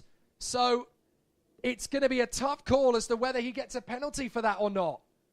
That's going to be really tricky. We'll have to see. But at the moment, it is Jack Plant who leads the race as a big problem for Joshua Gambar. Joshua Gambar is down at the back of the field from 3rd position. So now it's all going to be a question of what happens next. Is that Nakamura Berta leading? It is! Nakamura Berta at the Mike Wilson complex has got his way through to the lead. So Nakamura Berta has fought back. He dropped back initially to about 5th or 6th place. But in the wet, he's just so supreme here and has fought his way back. But I don't think that's going to be a major problem. Drummond, Agambar, and several others have had a major problem on the first lap. So Josh Agambar now finds himself down in 34th place. Major hemorrhage of points there for him. As out in the lead, it's Kier Nakamura Berta from Jack Plant and Sonny Smith, although Sonny Smith has now got into second. So yet again, it's those two title protagonists battling away for the victory. And up to 5th position with a little nudge to help him get there. That looks like Tom Yeomans has made the move on the inside of Speakman and Hobson. Ethan Simmons is 4th place, trying to catch the 3 leaders. But Sonny Smith has done the hard work of getting himself into 2nd place. Now comes the unbelievably hard work of trying to close up on Kier Nakamura Berta. Well, so far, I've not heard anything about a jump start for Kier Nakamura Berta, so I think it's fine and dandy. I think he'll be all right with that. And as far as I can tell, he may well get away with it. So we'll see what happens. But at this moment in time, there's not been anything said about it. So, all fine and dandy in the lead of the race. Kier Nakamura Berta leads. 2nd place for Sonny Smith. 3rd for Jack Plant.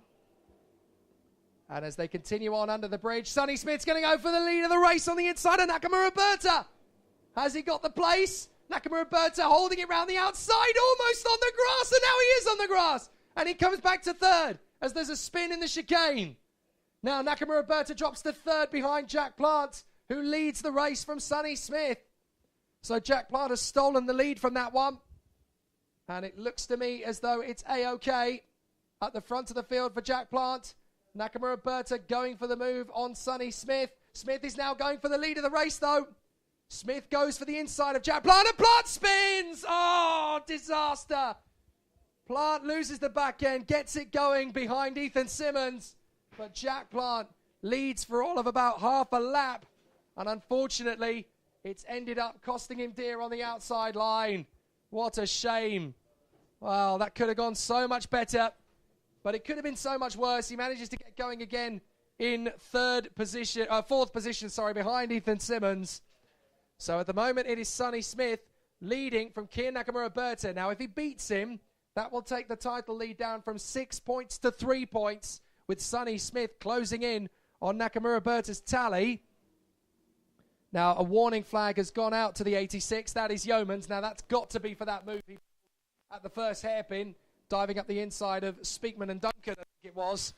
So, it was a little bit cheeky, and he's obviously been given a warning for it. But Smith is your leader from Nakamura Berta. Simmons in 3rd. Plant is 4th from Hobson, Speakman, Duncan and Leishman. Yeomans in 9th position.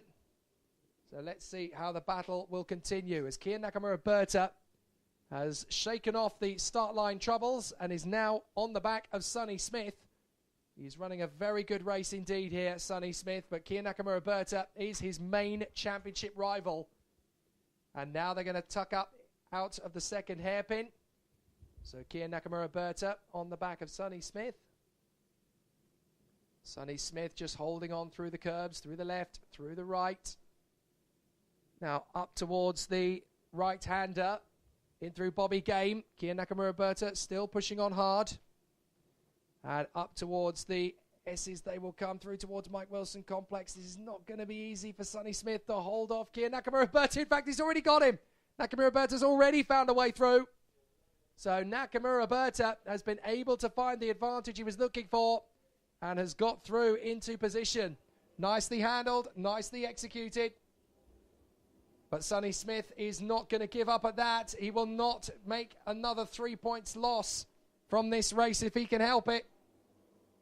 So Sonny Smith tries again on the inside. They bang wheels. And Nakamura Berta holds him off.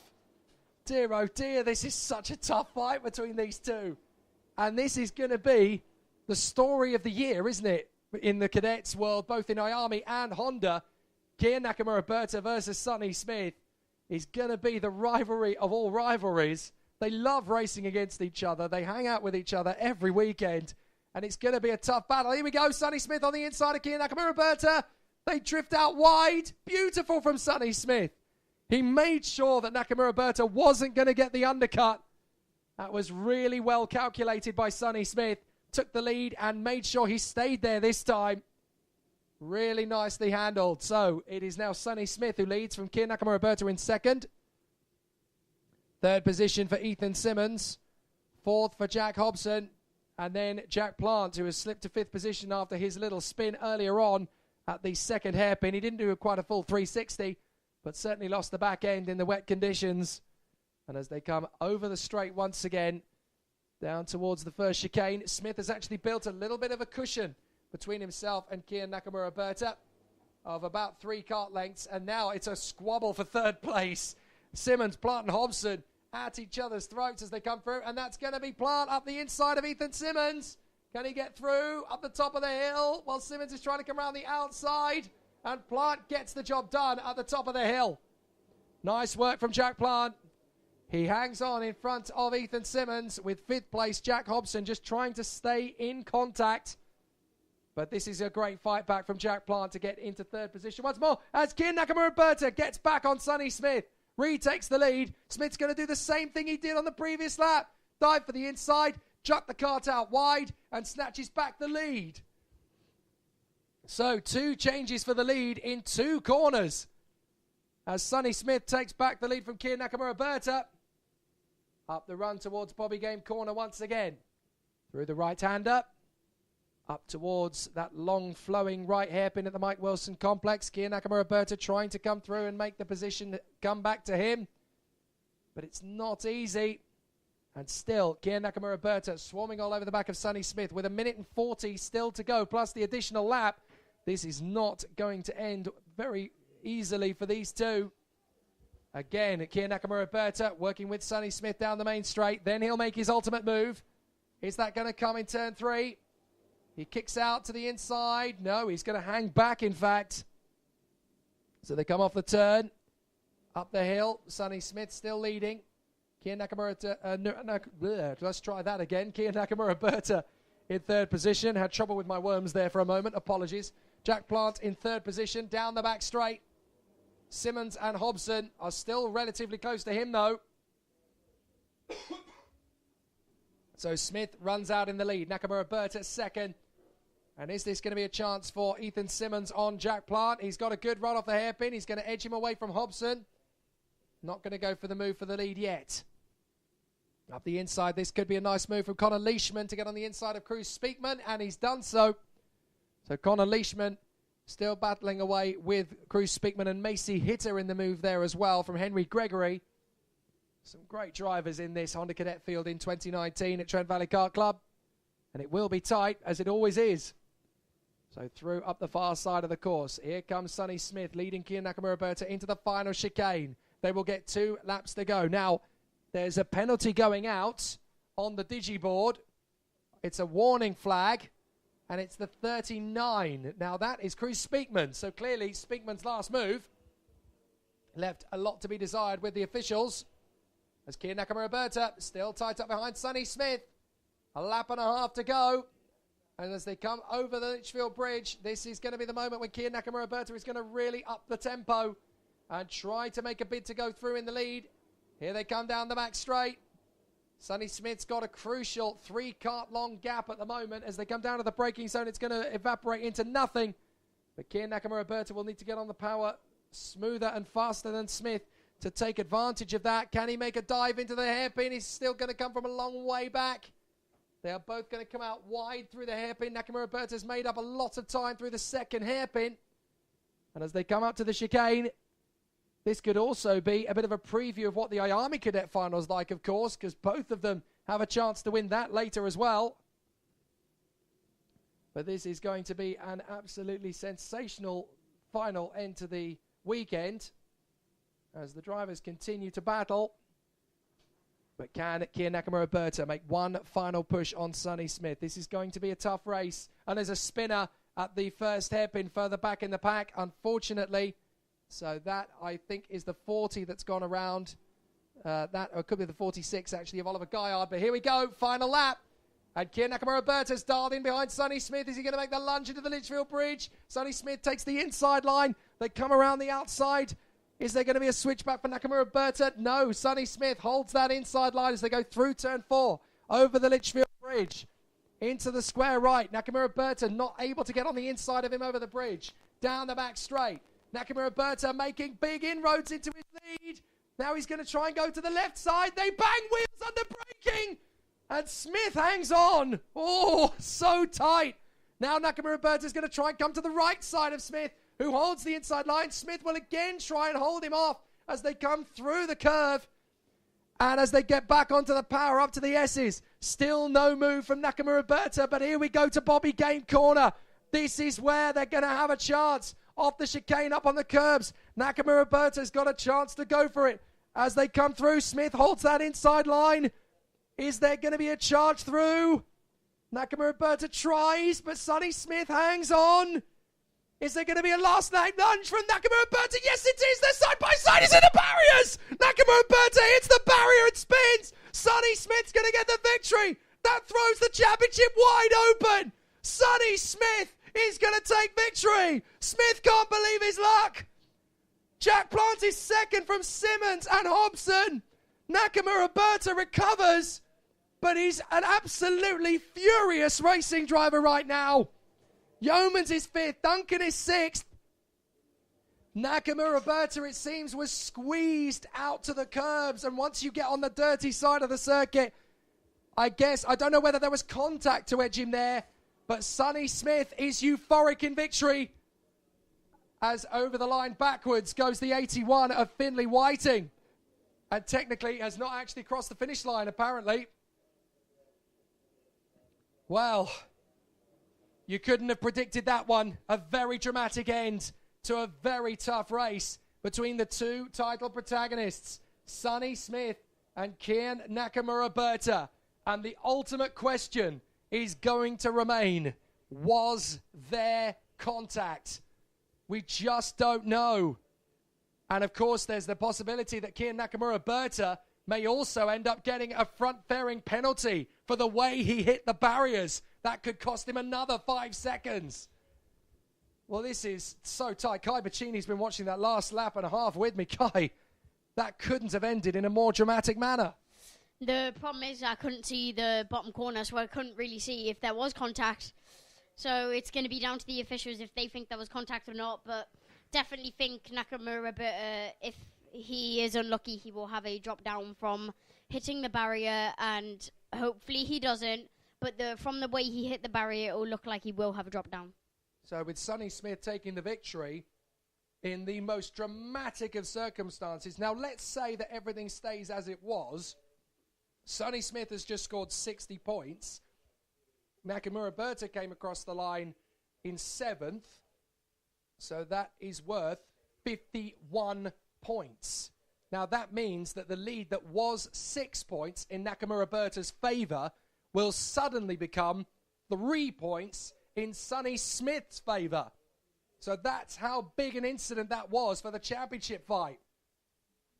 And I genuinely don't know how to call that. I couldn't see from this distance and this vantage point whether there was contact or not. But it looked to me as though Sonny Smith had a perfectly good line on the inside line. Nakamura-Berta was trying to come around the outside. And I think Nakamura-Berta, he was just edged, not necessarily by contact, but by the closeness of the racing onto that curb. And once you get onto that curb, you're on a one-way mission to the barrier anyway. From my perspective, it looked like Nakamura-Berta tried to go around the outside, and his back end got hooked on the rumble strip, which slid him into the barriers and obviously resulted in him hitting the barriers. And Sonny Smith very lucky to not get caught up by Nakamura and not get collected. Wow.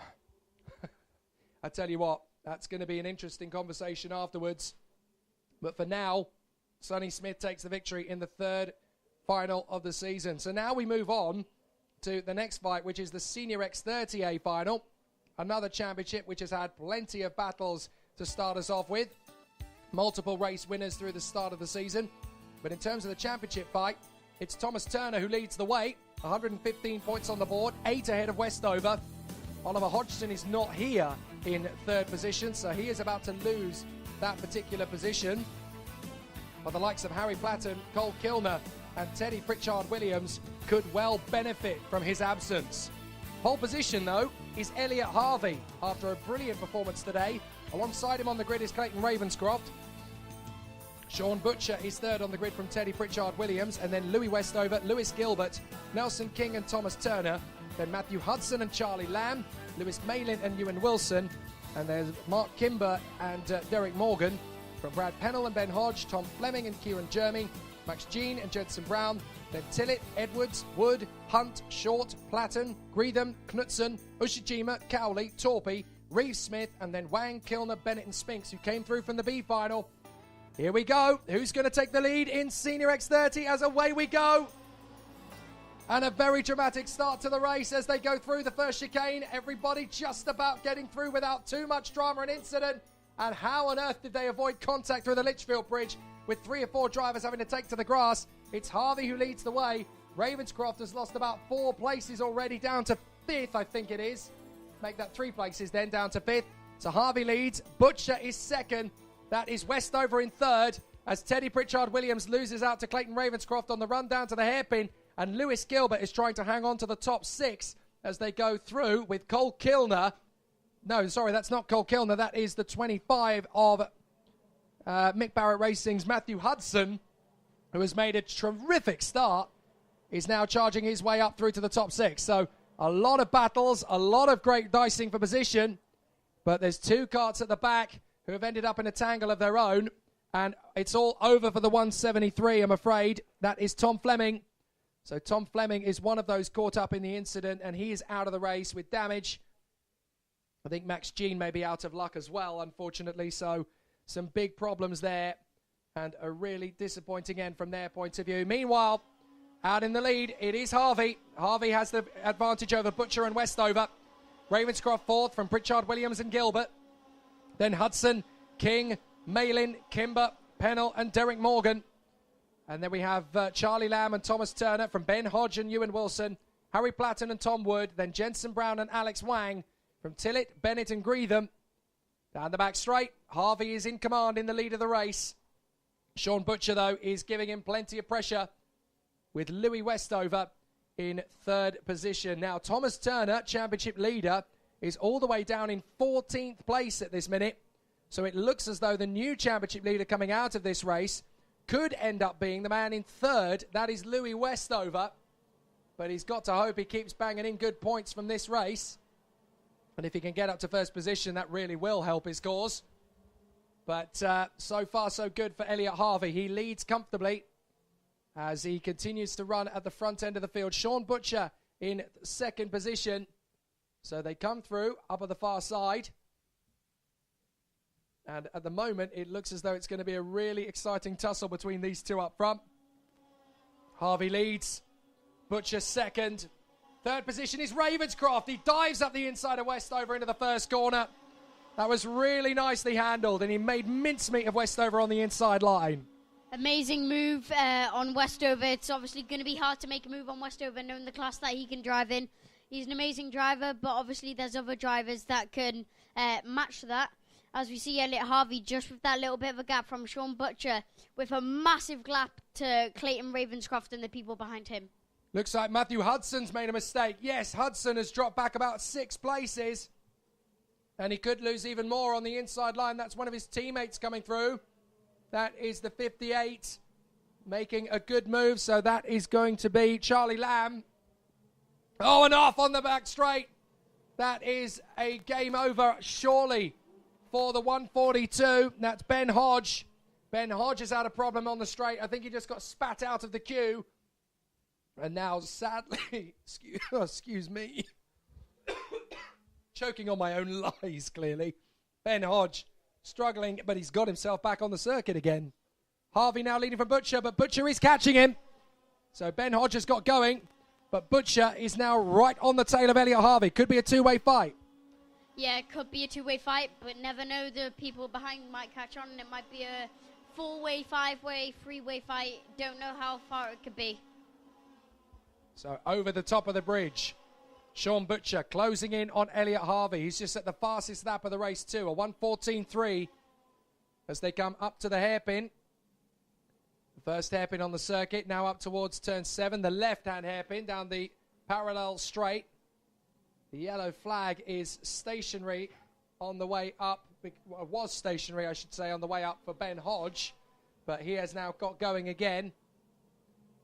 So the racers continue on their way. At the moment, it is Harvey who leads from Butcher, Ravenscroft, Westover, Pritchard Williams, Gilbert, and then Kimber King, Pennell and Turner, who's fought his way back to the top 10. Now, that should give Turner a little bit of breathing space in terms of his championship fight. Oh, who's that that's pulled off on the top of the hill? We've lost somebody at the top of the hill, and that is Harry Torpy. Harry Torpy in the Litchfield cart. Unfortunately, his race has come to an end. 5 minutes to go, plus the additional lap. Sean Butcher still closing in on Harvey. Ravenscroft has dropped Westover, who is now in the clutches of Pritchard Williams. So Pritchard Williams, I think, is actually making the move on Westover. And he is, and he's through. So a brilliant bit of driving from Pritchard Williams. As he goes through the left-hander of the hairpin, they clatter over the curbs down off the bridge, and it's job done. Very nicely done indeed. So brilliant performance and a really good battle from the drivers as they continue to work their magic. Really exciting stuff.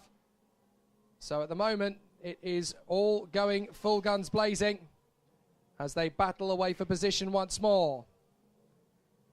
But as they continue to charge forward, it is going to be tough for Sean Butcher to handle the race leader, Elliot Harvey, in his current form. Harvey is really strong around this circuit. And despite having been out of the kart for a few weeks, he's right back to the sharp end of his ability again. But Sean Butcher is all over the back of him. Here he goes. Harvey comes off the racing line a little bit. And I think that's to do with the fact that we don't have any more rain falling on the circuit. There is actually now, ever so slowly, a drying line developing. Now, it's not going to be enough to change to slicks in the slightest. But what it is going to mean is that on the straights, drivers will want to come. Oh, that was very tight between these two into the first chicane. And it could end up in a spin, but Alex Wang has just been able to hold off Archie Tillett into turn 1. They banged wheels and skated to the apex of the first chicane. And somehow it didn't turn into an accident. That could have been a monumental smash between those two. But they got away with it, and Tillett has been able to dig deep and find the way through. I was going to say, what it means is that the drivers are going to come off the racing line down the straight to cool the tyres, to get more water around the treads. So that's going to be an interesting dynamic for the second half of this race. Oh, and that's a really big, bold move from the 73 of Cole Kilner as he dives up the inside of number 34. That is going to be Tom Wood.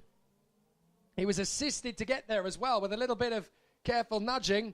Warning for Alex Wang and also for the 22 of Archie Tillett. So both of them have been given a bit of a ticking off for that manoeuvre. I'm not surprised because that could have ended absolutely horrifically as Pritchard Williams is now crawling all over the back of Westover and Butcher is all over the back of our race leader, Elliot Harvey. So this is going to be a really interesting second half to the race as they continue to duel for position. Down to the braking zone for the first hairpin. Butcher's not quite ready to go for the move on Harvey as he gets back on the power, up the short stretch into the second hairpin. Trying to dive through on the inside. Pritchard Williams. Oh, Butcher just rubs Harvey a little bit under the braking zone, but enough that they roll off the power and get back up to speed. Butcher, the cost of that is about 2 kart lengths as Thomas Turner rides rodeo over the curbs on his way past Nelson King. So that was a very bold move from Thomas Turner. I'm not sure if the officials will have anything to say about that one. But Lewis Gilbert, meanwhile, is getting a nice move on the inside to try and shake off Mark Kimber. Mark Kimber's really coming at him. And don't forget, he was the European Senior X30 champion last year. So Mark Kimber, back in the action once again, will be wanting to charge his way through to the front. Ravenscroft still third. Where is Westover? Well, he's got clear for the moment in 4th place. But Gilbert and Kimber have both got past Teddy Pritchard Williams now. Thomas Turner's up to 8th. So Westover in 4th and Turner in 8th is only going to drop the gap by 4 points. So essentially, that's going to cut the championship lead in half, heading to the season finale on April the 7th and 8th. 6th and 7th, and Butcher is up the inside of Harvey. They're battling for the victory, these two. Harvey manages to chop across and stop Butcher's charge, but Butcher's now going to try and come off the turn on the second hairpin. Not enough. Oh, this is tight between these two. The Brit versus the Aussie. Sean Butcher all over the back of Elliot Harvey as they come up towards Bobby Game corner through the right-hander. And keeping the cart firmly planted through. Harvey still hangs on in front of Sean Butcher, but what a fight it's turning into between these two brilliant racers. They come through the chicane, through the left, through the right, and onto the home stretch with a handful of seconds to go. They are going to have to do 2 laps, not 1.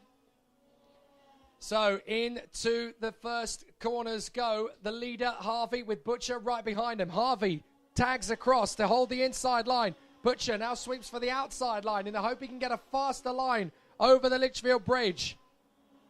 He tucks in. Harvey's got good over the course of that particular corner. Butcher used a little bit too much curve for the right-hander on the drop down the bridge, but now he's going to get a run on the inside of the braking zone, and they're both going to drift out wide. But that's enough for Butcher to take the lead. Butcher leads from Harvey. They both get through the corner without contact, but now they've got pressure from Ravenscroft. Ravenscroft is only a few kart lengths back now. So Butcher has to manhandle his way past Elliot Harvey. But that was a very tough maneuver.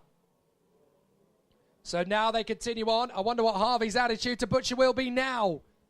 What on earth are you playing at, mate? That was a very dirty move. Or, right, I'll pull off something even better than that on the final lap, which is what he's going to need to do if he wants to win this race. And Ravenscroft there in third position wants a piece of this as well. Last lap, here we go. And out in front, it is Butcher versus Harvey. But in third place, Ravenscroft is coming for it. And Harvey is sliding around all over the place trying to come past Butcher. Ravenscroft is sat back in third position, grinning from ear to ear like a Cheshire cat, just watching these two squabble and waiting for the ultimate moment. We've seen this so many times in the past. Ravenscroft sat in third position, waiting for a chance to pounce. Butcher and Harvey are still first and second. Butcher hanging on to Harvey. Harvey on the inside of Butcher. They bang wheels and Butcher's gone off! Butcher into the barriers, spins! Oh, they banged wheels and Butcher's into the barriers, and that's Harvey in the lead in front of Ravenscroft. Butcher trying to get back on without losing too many places, but Ravenscroft's now going after Harvey's lead. There's a chance into Bobby Game corner. He's going to go for it. He's not quite able to get there, but there's still a couple more corners to try. Ravenscroft's got one last bid to come through to the lead. Harvey is your leader. Ravenscroft's there in second, but Harvey's defending too much. Surely Ravenscroft can spit out the final turn and go for the move. Harvey's going to get there, and he knows it. Harvey takes the victory from Ravenscroft. Wow. Elliot Harvey hangs on in front of Ravenscroft, but Butcher spat out to the barriers as Gilbert takes third. Kimber is a valiant fourth on his return. Fifth is Westover, and sixth is Turner. So, in fact, Westover has only gained a point on Turner. So the fight goes from 8 points in the championship lead to 7. Pritchard Williams is 7th. Wilson is 8th. King is 9th. From Pennell in 10th place. Morgan is 11th from Harry Platten. Lamb, Bennett and Hudson. From Lewis Malin and Jensen Brown. Sean Butcher recovers to 18th position on the final lap. And then it's then it is Alex Wang and Archie Tillett from Max Jean and Oliver Greetham, Tom Wood and Alex Spinks, Gary Edwards and Rufus Hunt, from Robin Knudsen and Reese Ushijima, Kieran Jeremy, Louis Shaw, Cole Kilner, Ben Coley and Ben Hodge, with Torpy, Reeves Smith and Fleming out of the race. That was proper drama, though, between Harvey and Butcher. Again, you have to say, that time there was contact, but was that intentional or was that just being spat out to the curb? I don't know. I saw them hit wheels and I saw Butcher hit the barriers. Very unfortunate he couldn't get the car started as soon as he wanted it to. He dropped down to 18th, but it's not. It could have been worse. Hoping he could get back a bit higher, but it's very unfortunate that he couldn't. What do you reckon the chances might be of Elliot Harvey potentially getting a penalty from that race? I think it depends if there was malicious contact or it was just racing. It was a racing incident. But, yeah, there's definitely a chance of Elliot Harvey getting a penalty, but we don't really know. It's up to the stewards.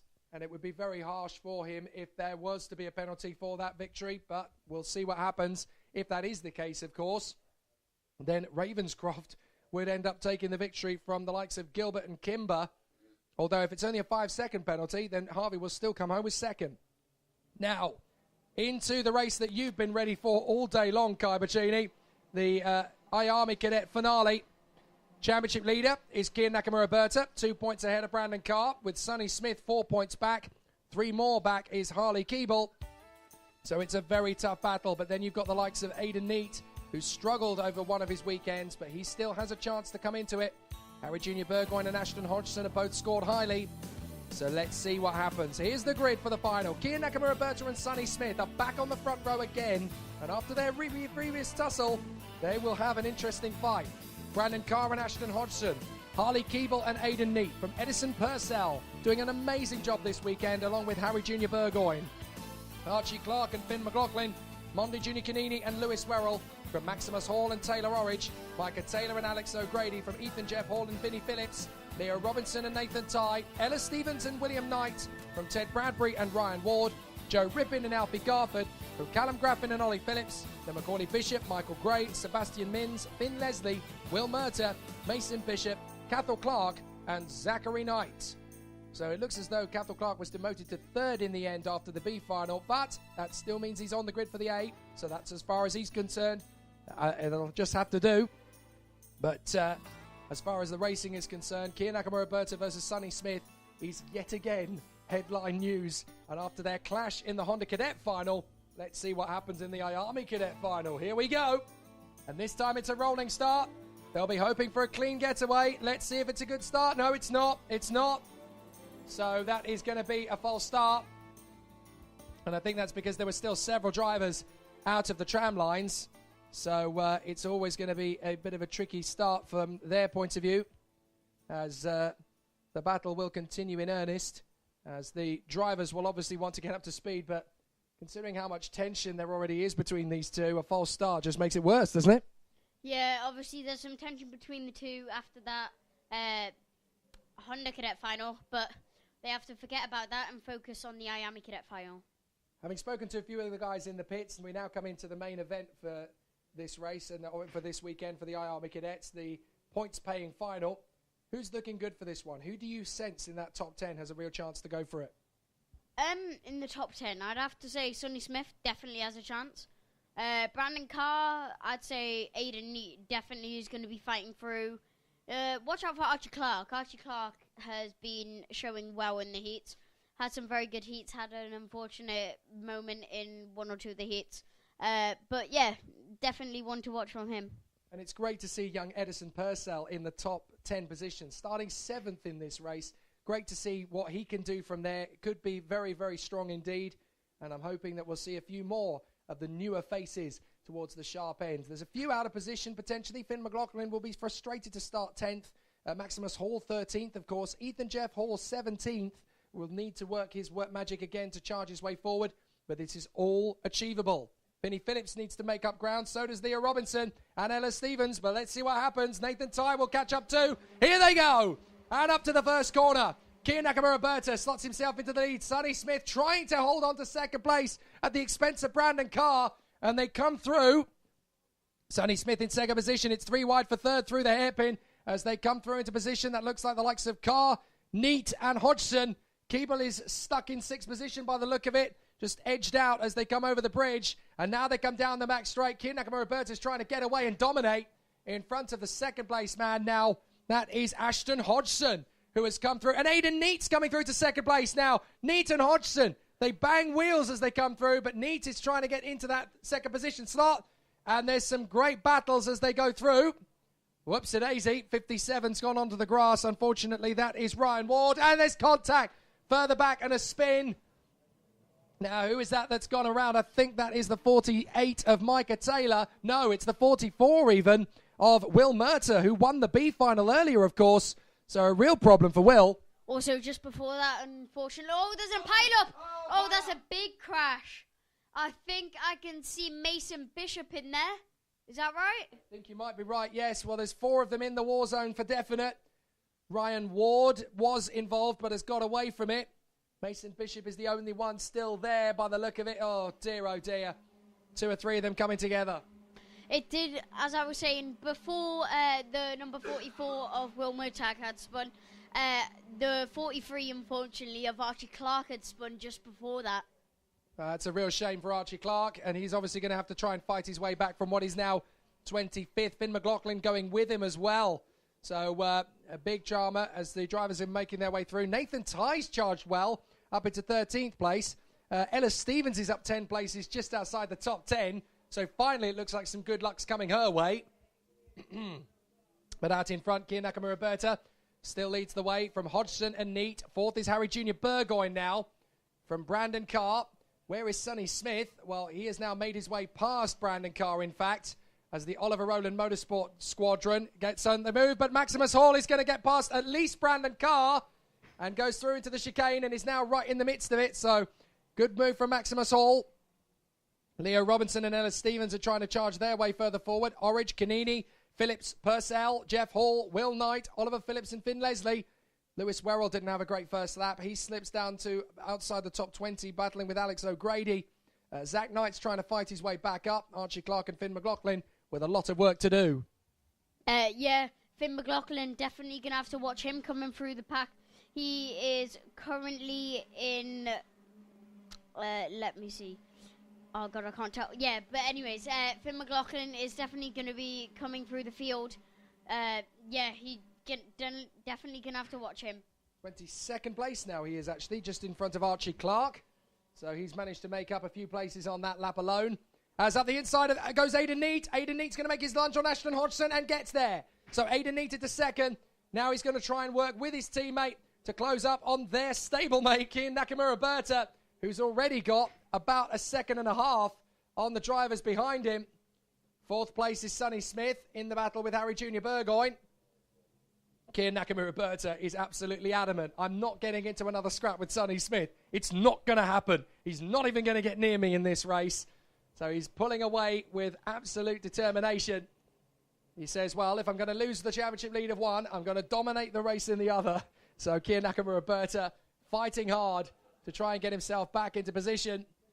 And the championship fight is still going to be a tough one. Let's not forget the Nakamura Berta's fight for the title is only a 2-point lead over Brandon Carr. Sonny Smith is 6 points behind him. So he needs, wherever possible, to have a really strong run in this race.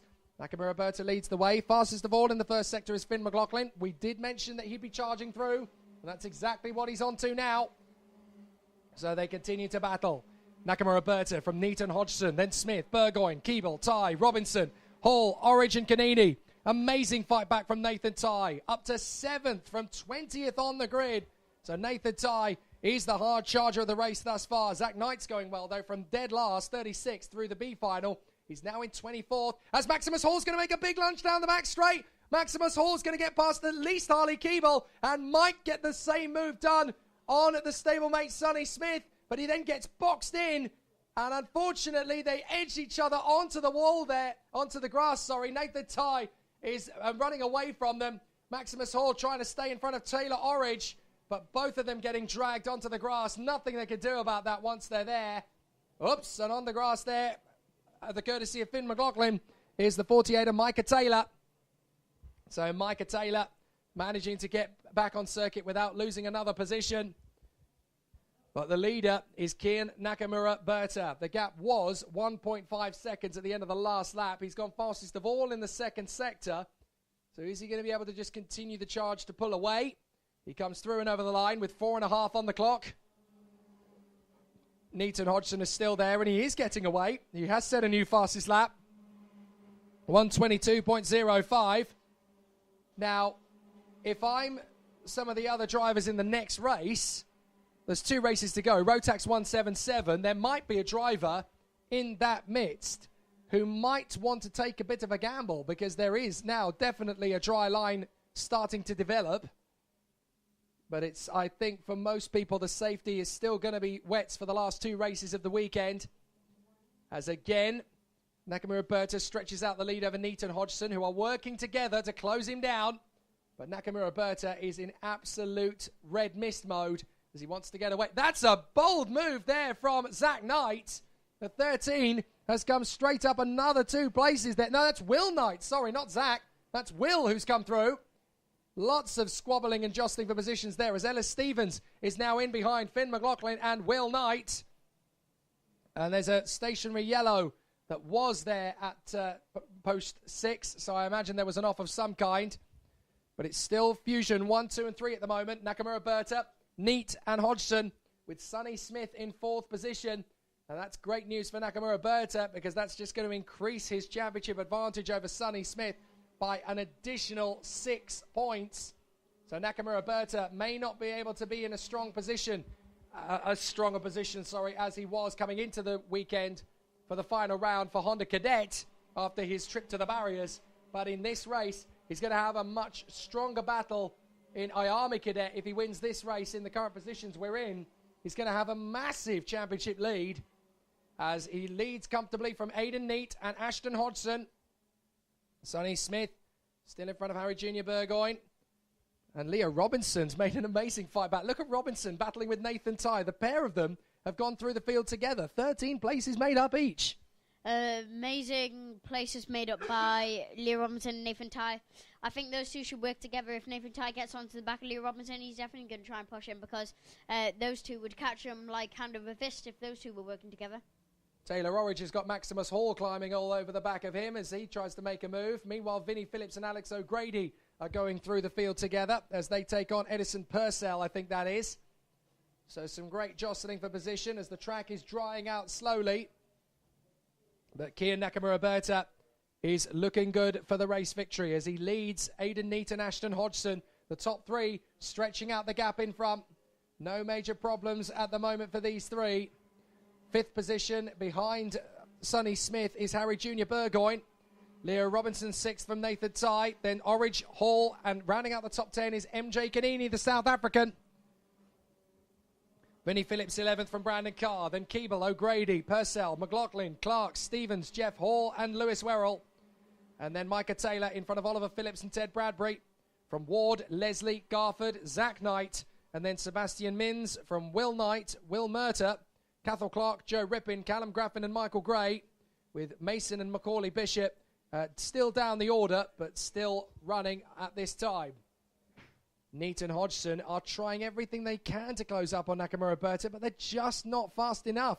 The gap has opened up to 2 seconds, and it looks to me as though Nakamura Berta's got this race won. Less than a minute to go.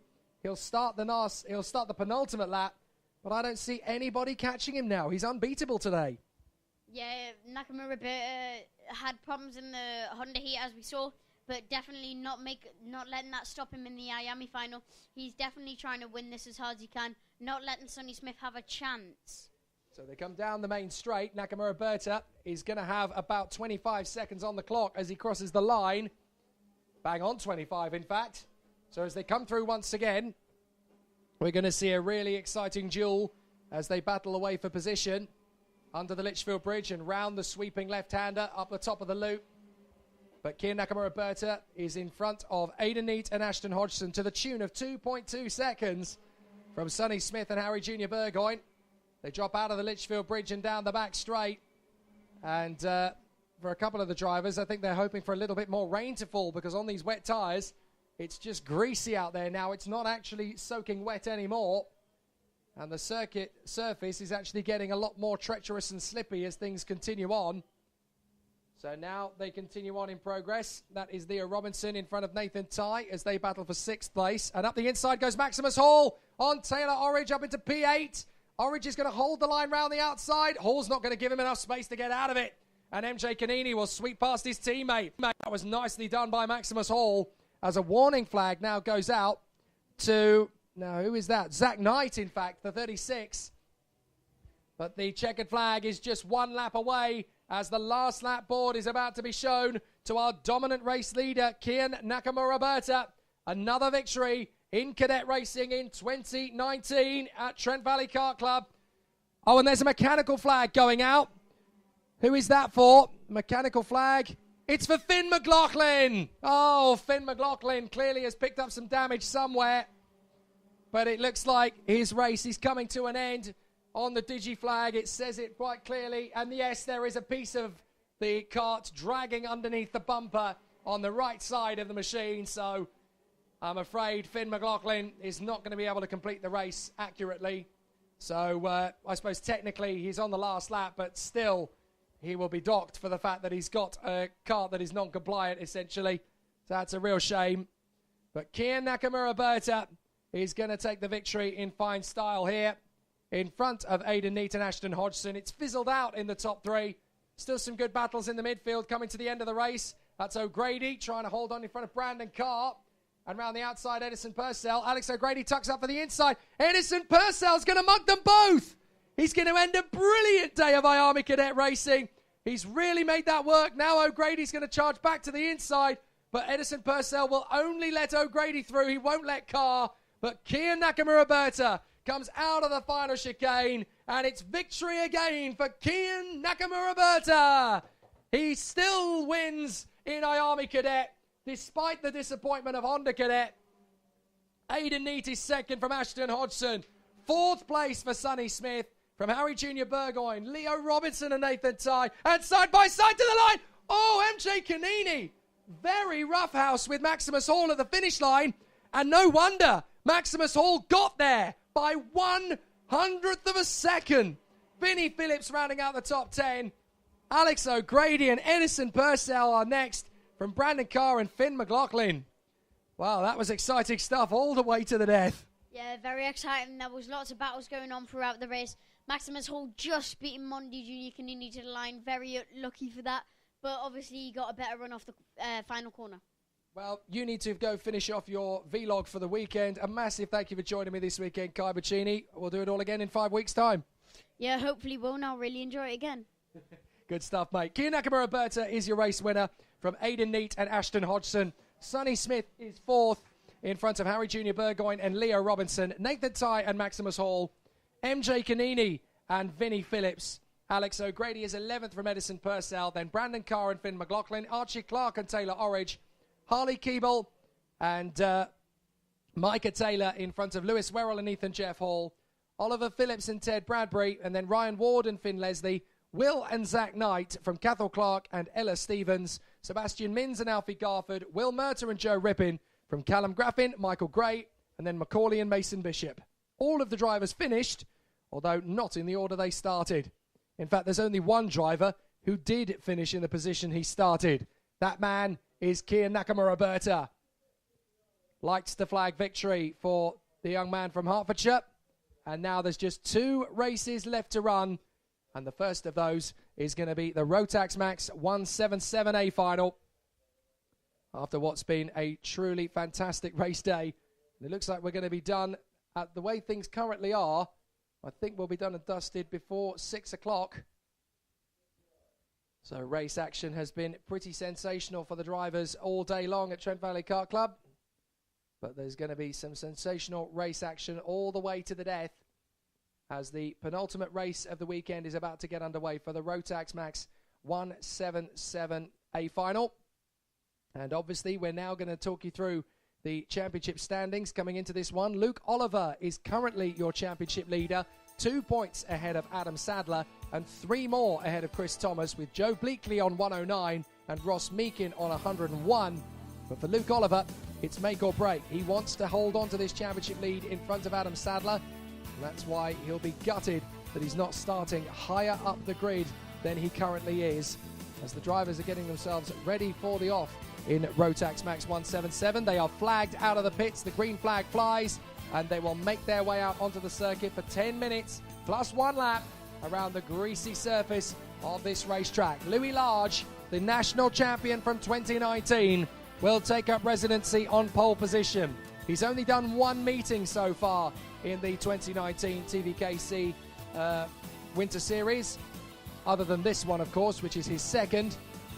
And that means in terms of championship points, he only has 57 after finishing second last time out, behind Adam Sadler, who is now just 2 points back from Luke Oliver. But Sadler is still in the hunt for the championship, 5th on the grid for this one.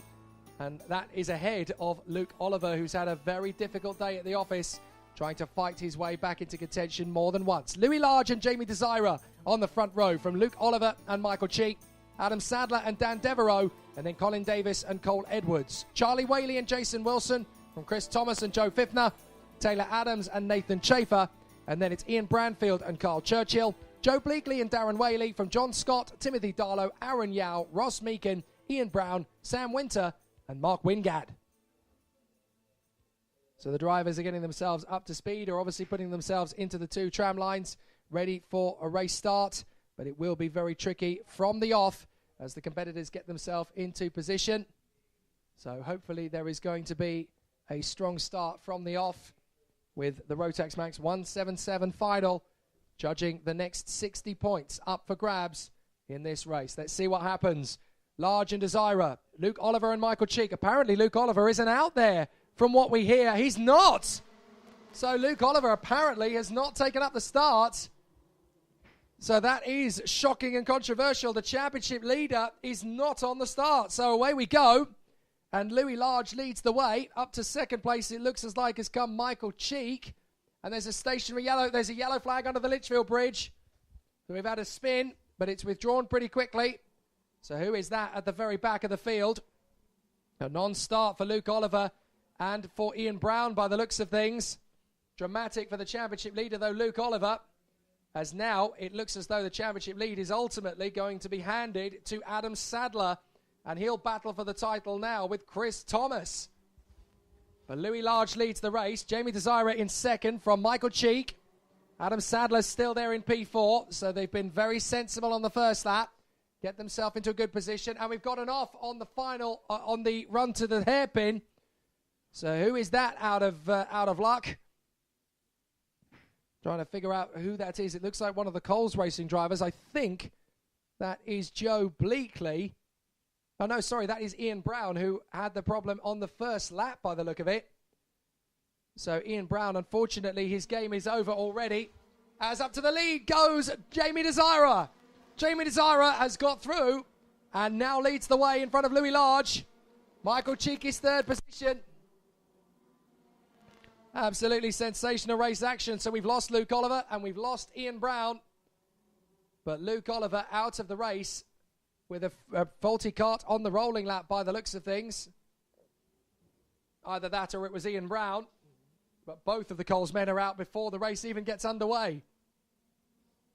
So Louis Large has fought his way back into the lead in front of Jamie Desira. But watch out for Michael Cheek. Cheek is going to try and get past his teammate. Desira goes for the move on the inside of Louis Large. Large goes out wide. Cheek is going to try and get the undercut on Desira, and it's not going to happen. And there's a spin into the second hairpin as a bit of a pirouette for, I think that's the 15. There isn't a 15, so I'm going to guess that it's actually the 29 that went around, having seen the car that come through, and that is going to be Joe Fifner. So Joe Fifner, oh, and off the grass, over the chicane. We lost somebody there in the mid-pack, and I think that was Fifner again, in fact. So Fifner went over the grass on the chicane, and it looks as though Fifner has had a major problem on this lap. So Louis Large leads from Desira, Cheek, and then in fourth is Sadler. Oh, no, sorry, fourth is Devereaux now in front of Sadler. And a very late lunge to get on the inside of Cole Edwards from Nathan Chafer. Chafer's going to try again on the way up through turn 3. But realistically, he was never going to make the move into turn 1. So now he makes it out through 3 and exits it through 4 in front of Cole Edwards. So a good run from Nathan Chafer there. But the race lead is still Louis Large in front of Jamie Desira and Michael Cheek. Devereaux is fourth in front of Sadler. Then it is Chafer and Edwards, still battling away for position, by the way. So they are still nose to tail, although that looks to me like Adam Sadler now trying to fend off Dan Devereaux, and he gets through. So Sadler into fourth place. There is a stationary yellow up towards Bobby Game Corner. I'm not sure what there it is for. Oh, that's because there's a cart that's pulled off the circuit, and that is John Scott, I'm afraid. John Scott in the D&J Racing cart has broken down and is out of the race at Mike Wilson Complex. So John Scott is out of the race. That's a real shame. But the racing continues further afield. Oh, and there's a spin up at Bobby Game Corner. And I think we may have an off there for the driver in question. Dan Devereaux has dropped down quite a way now to 7th place. So not only has Sadler got through, but so too has Chafer and Edwards. And we've lost another driver, I think, going off at Bobby Game Corner and rejoining. That is namely Mark Wingard. So Wingard having a spin up at the top end of the circuit. Few drivers coming off the racing line to go onto the wetter part of the circuit to cool the tyres down, because it's not good enough for slick tyres, but it's definitely not really good enough for wet tyres in places either, as several drivers are still in difficulties. And that looks like the kart of Ian Brown being wheeled in. No, it's not. That's Luke Oliver's kart. So Luke Oliver, who had that problem on the rolling lap, out of the race, and incredibly the championship lead and potentially the title itself has now gone for Luke Oliver. Oh, and off the circuit with a broken front right wheel is the 29. So that is Joe Fiffner. His miserable race comes to a premature end with a broken axle on the front right of the kart, and the wheel is almost off the kart completely there. So big disaster for Joe Fiffner, who joins John Scott, Ian Brown and Luke Oliver on the sidelines. Meanwhile, Louis Large is still leading in front of Michael Cheek, but there's not much in it between those two, Michael Cheek and Jamie Desira, as Michael Cheek has got through in a 2nd position, and this could be a chance for Louis Large. But if more of the championship contenders end up having difficulties, it could be a very random championship order by the time we get to the season finale in 5 weeks' time. So it's going to be interesting, but it will be quite a tough fight to the death, as through comes Louis Large in front of Michael Cheek and Jamie Desira. And those two are battling for 2nd place. 4th is now Nathan Chafer in front of Adam Sadler. Then in 6th place is Cole Edwards as the sun decides to come back and peek over the circuit. A great bit of driving there, though, from the 6 of Ian Branfield, who's made the move on Devereaux and Bleakley, I think, in one fell swoop, as those two battle for position, and Branfield is able to move up into 9th position.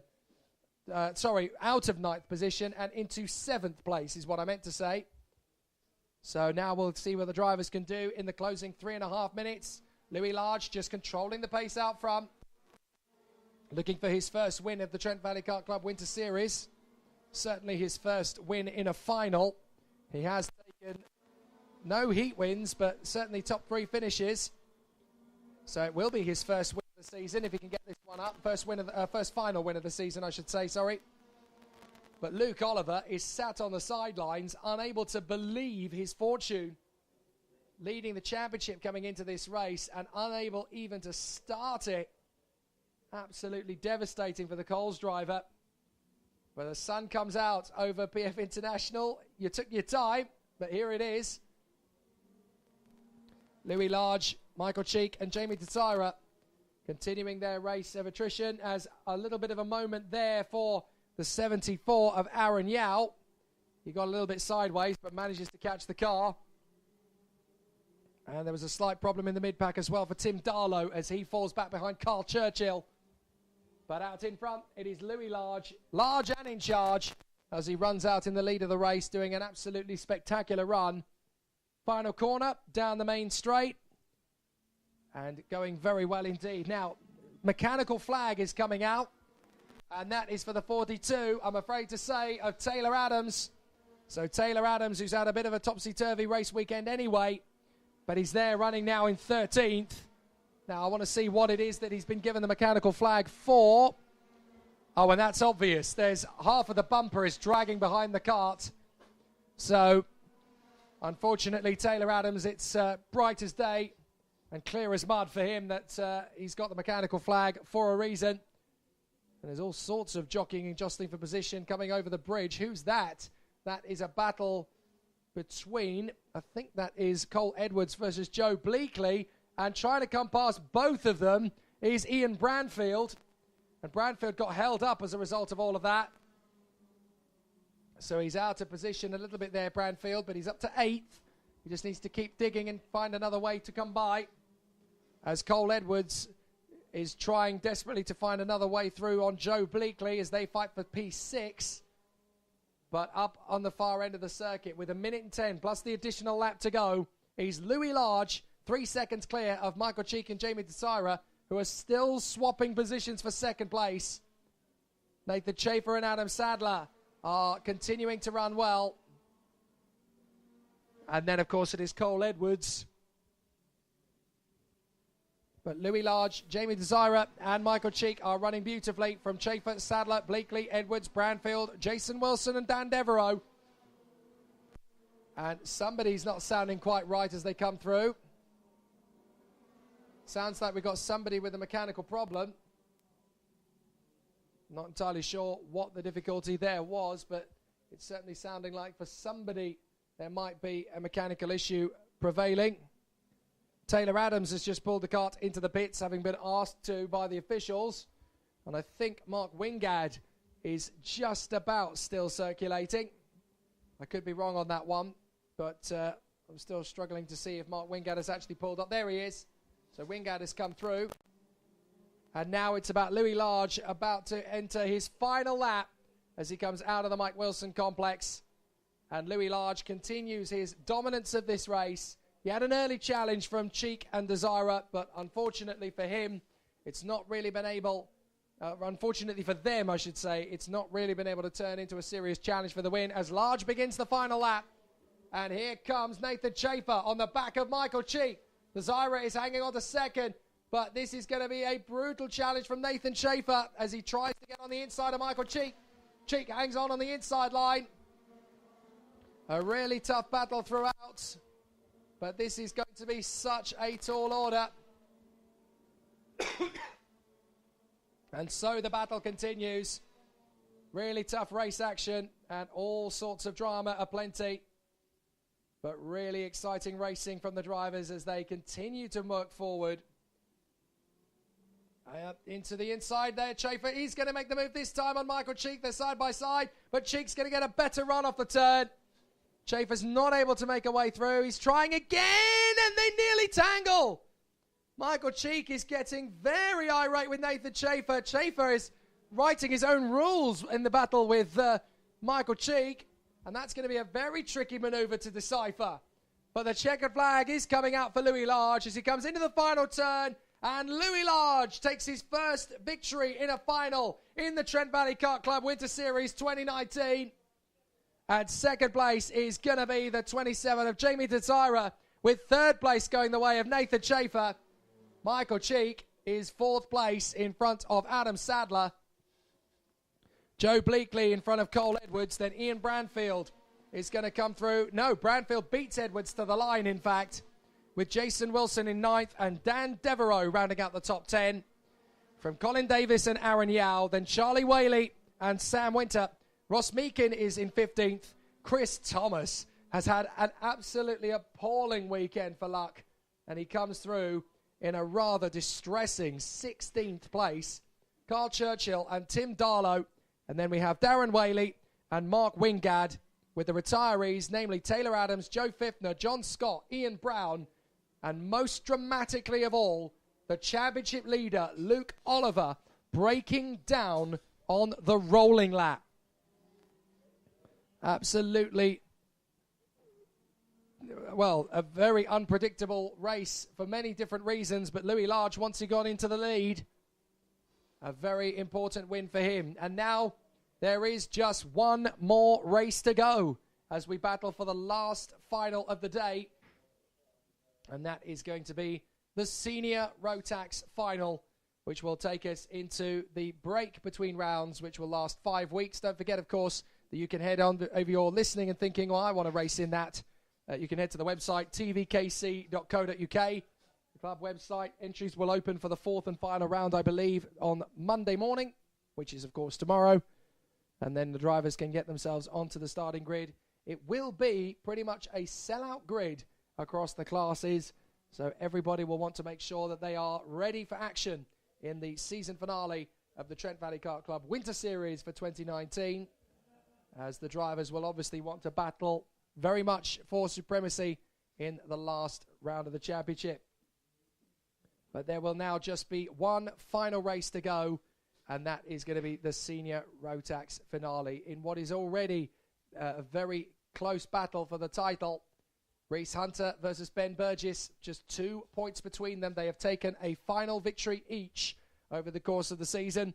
And the Dan Holland racing driver versus the persistent motorsport racer are going to be fighting and dueling for the last race of the day. Reese Hunter and Ben Burgess separated by just 2 points. 10 points further back in third in the standings is James Lowther.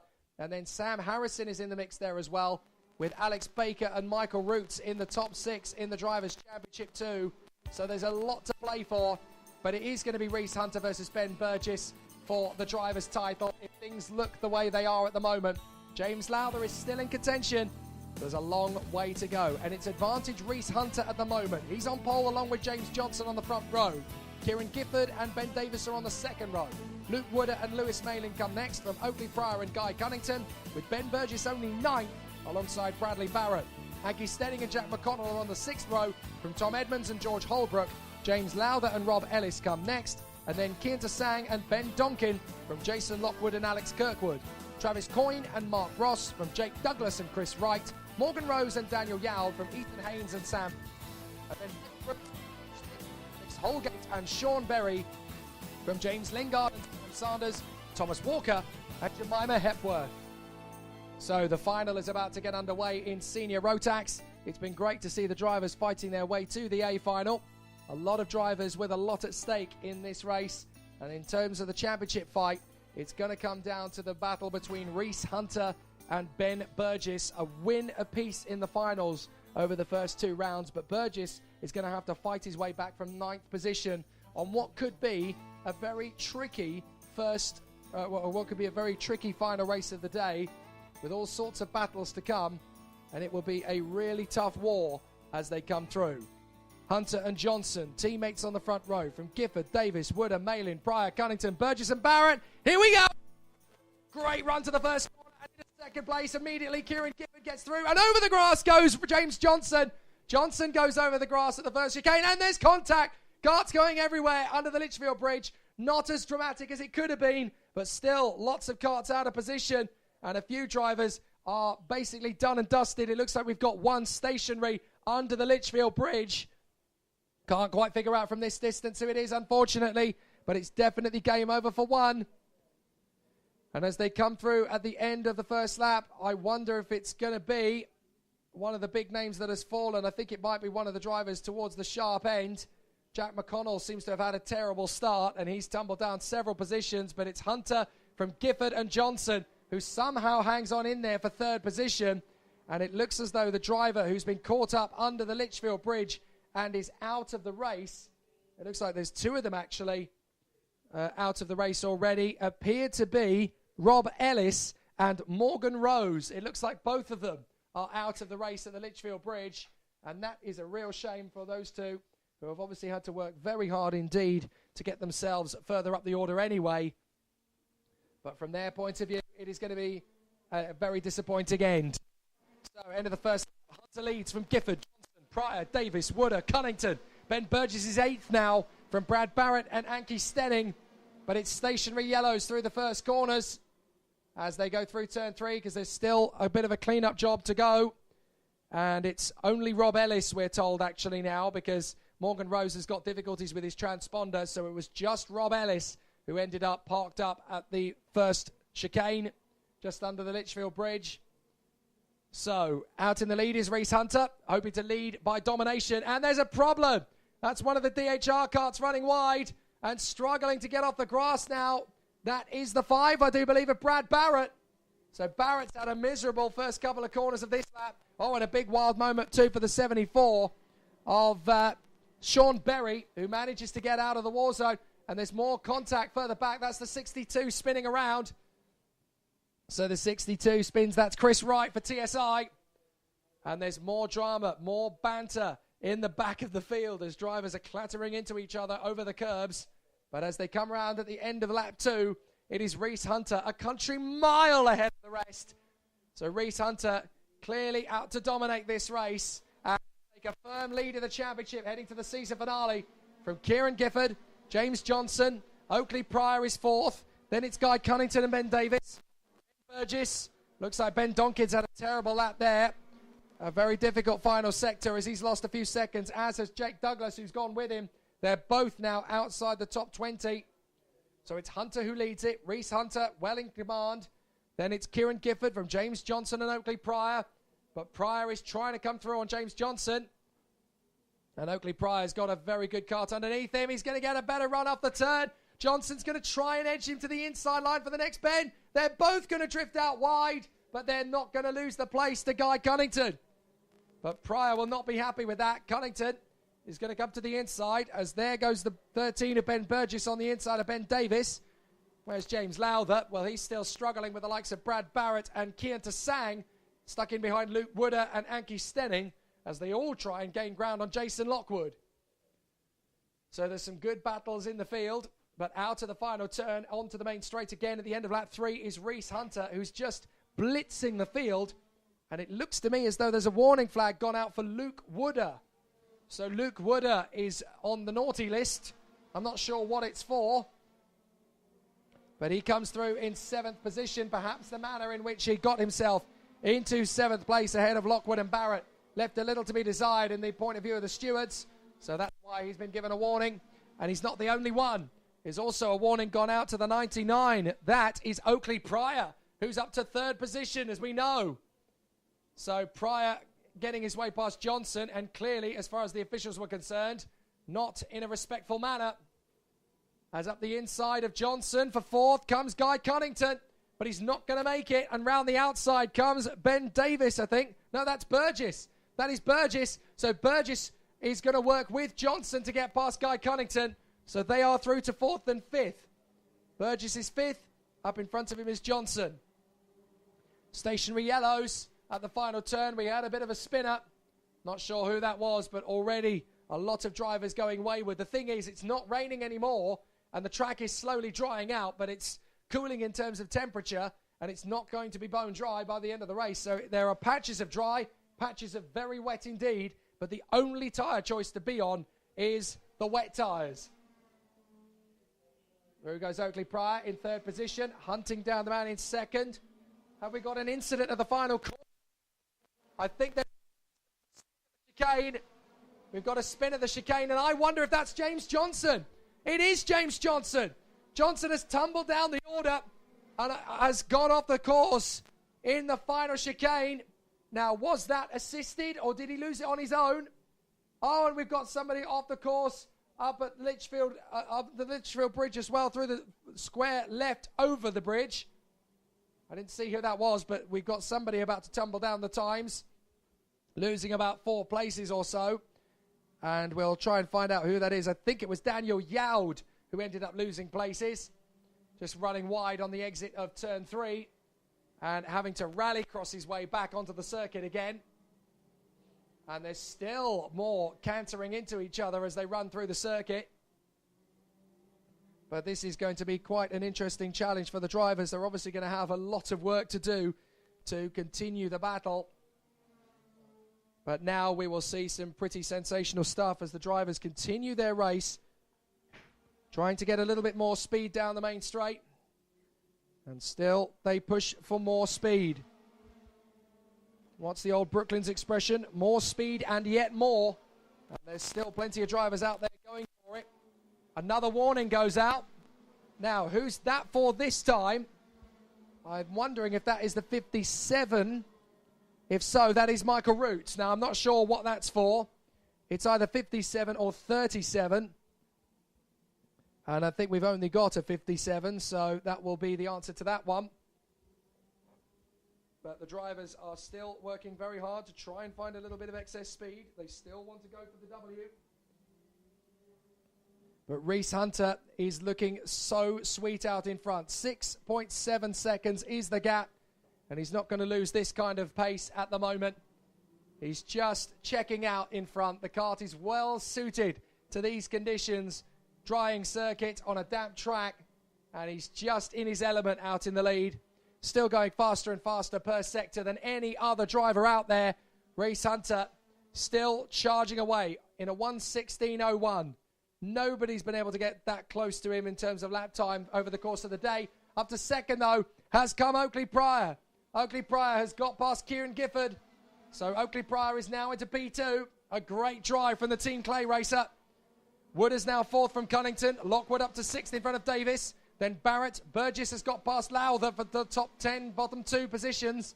McConnell 11th from Edmonds, Kirkwood and Ross. Then Stenning, Malin, Haynes, Donkin, Lingard, Holbrook and Roots. So still they battle away in these closing 2 minutes, plus the additional lap of the meeting. Never mind the race, as they battle once more. The final laps are coming to a close, and Reese Hunter is just edging more and more away. Oakley Pryor is now starting to chase him down and has gone quicker than him in the first sector. So that's how much he was being held up by the drivers in front of him. But it's going to be a case of too little, too late from Oakley Pryor. 7.4 seconds to make up in a minute and 20 plus 1 lap is not going to be achievable. But second place will still be a good fillet for him in terms of the championship standings.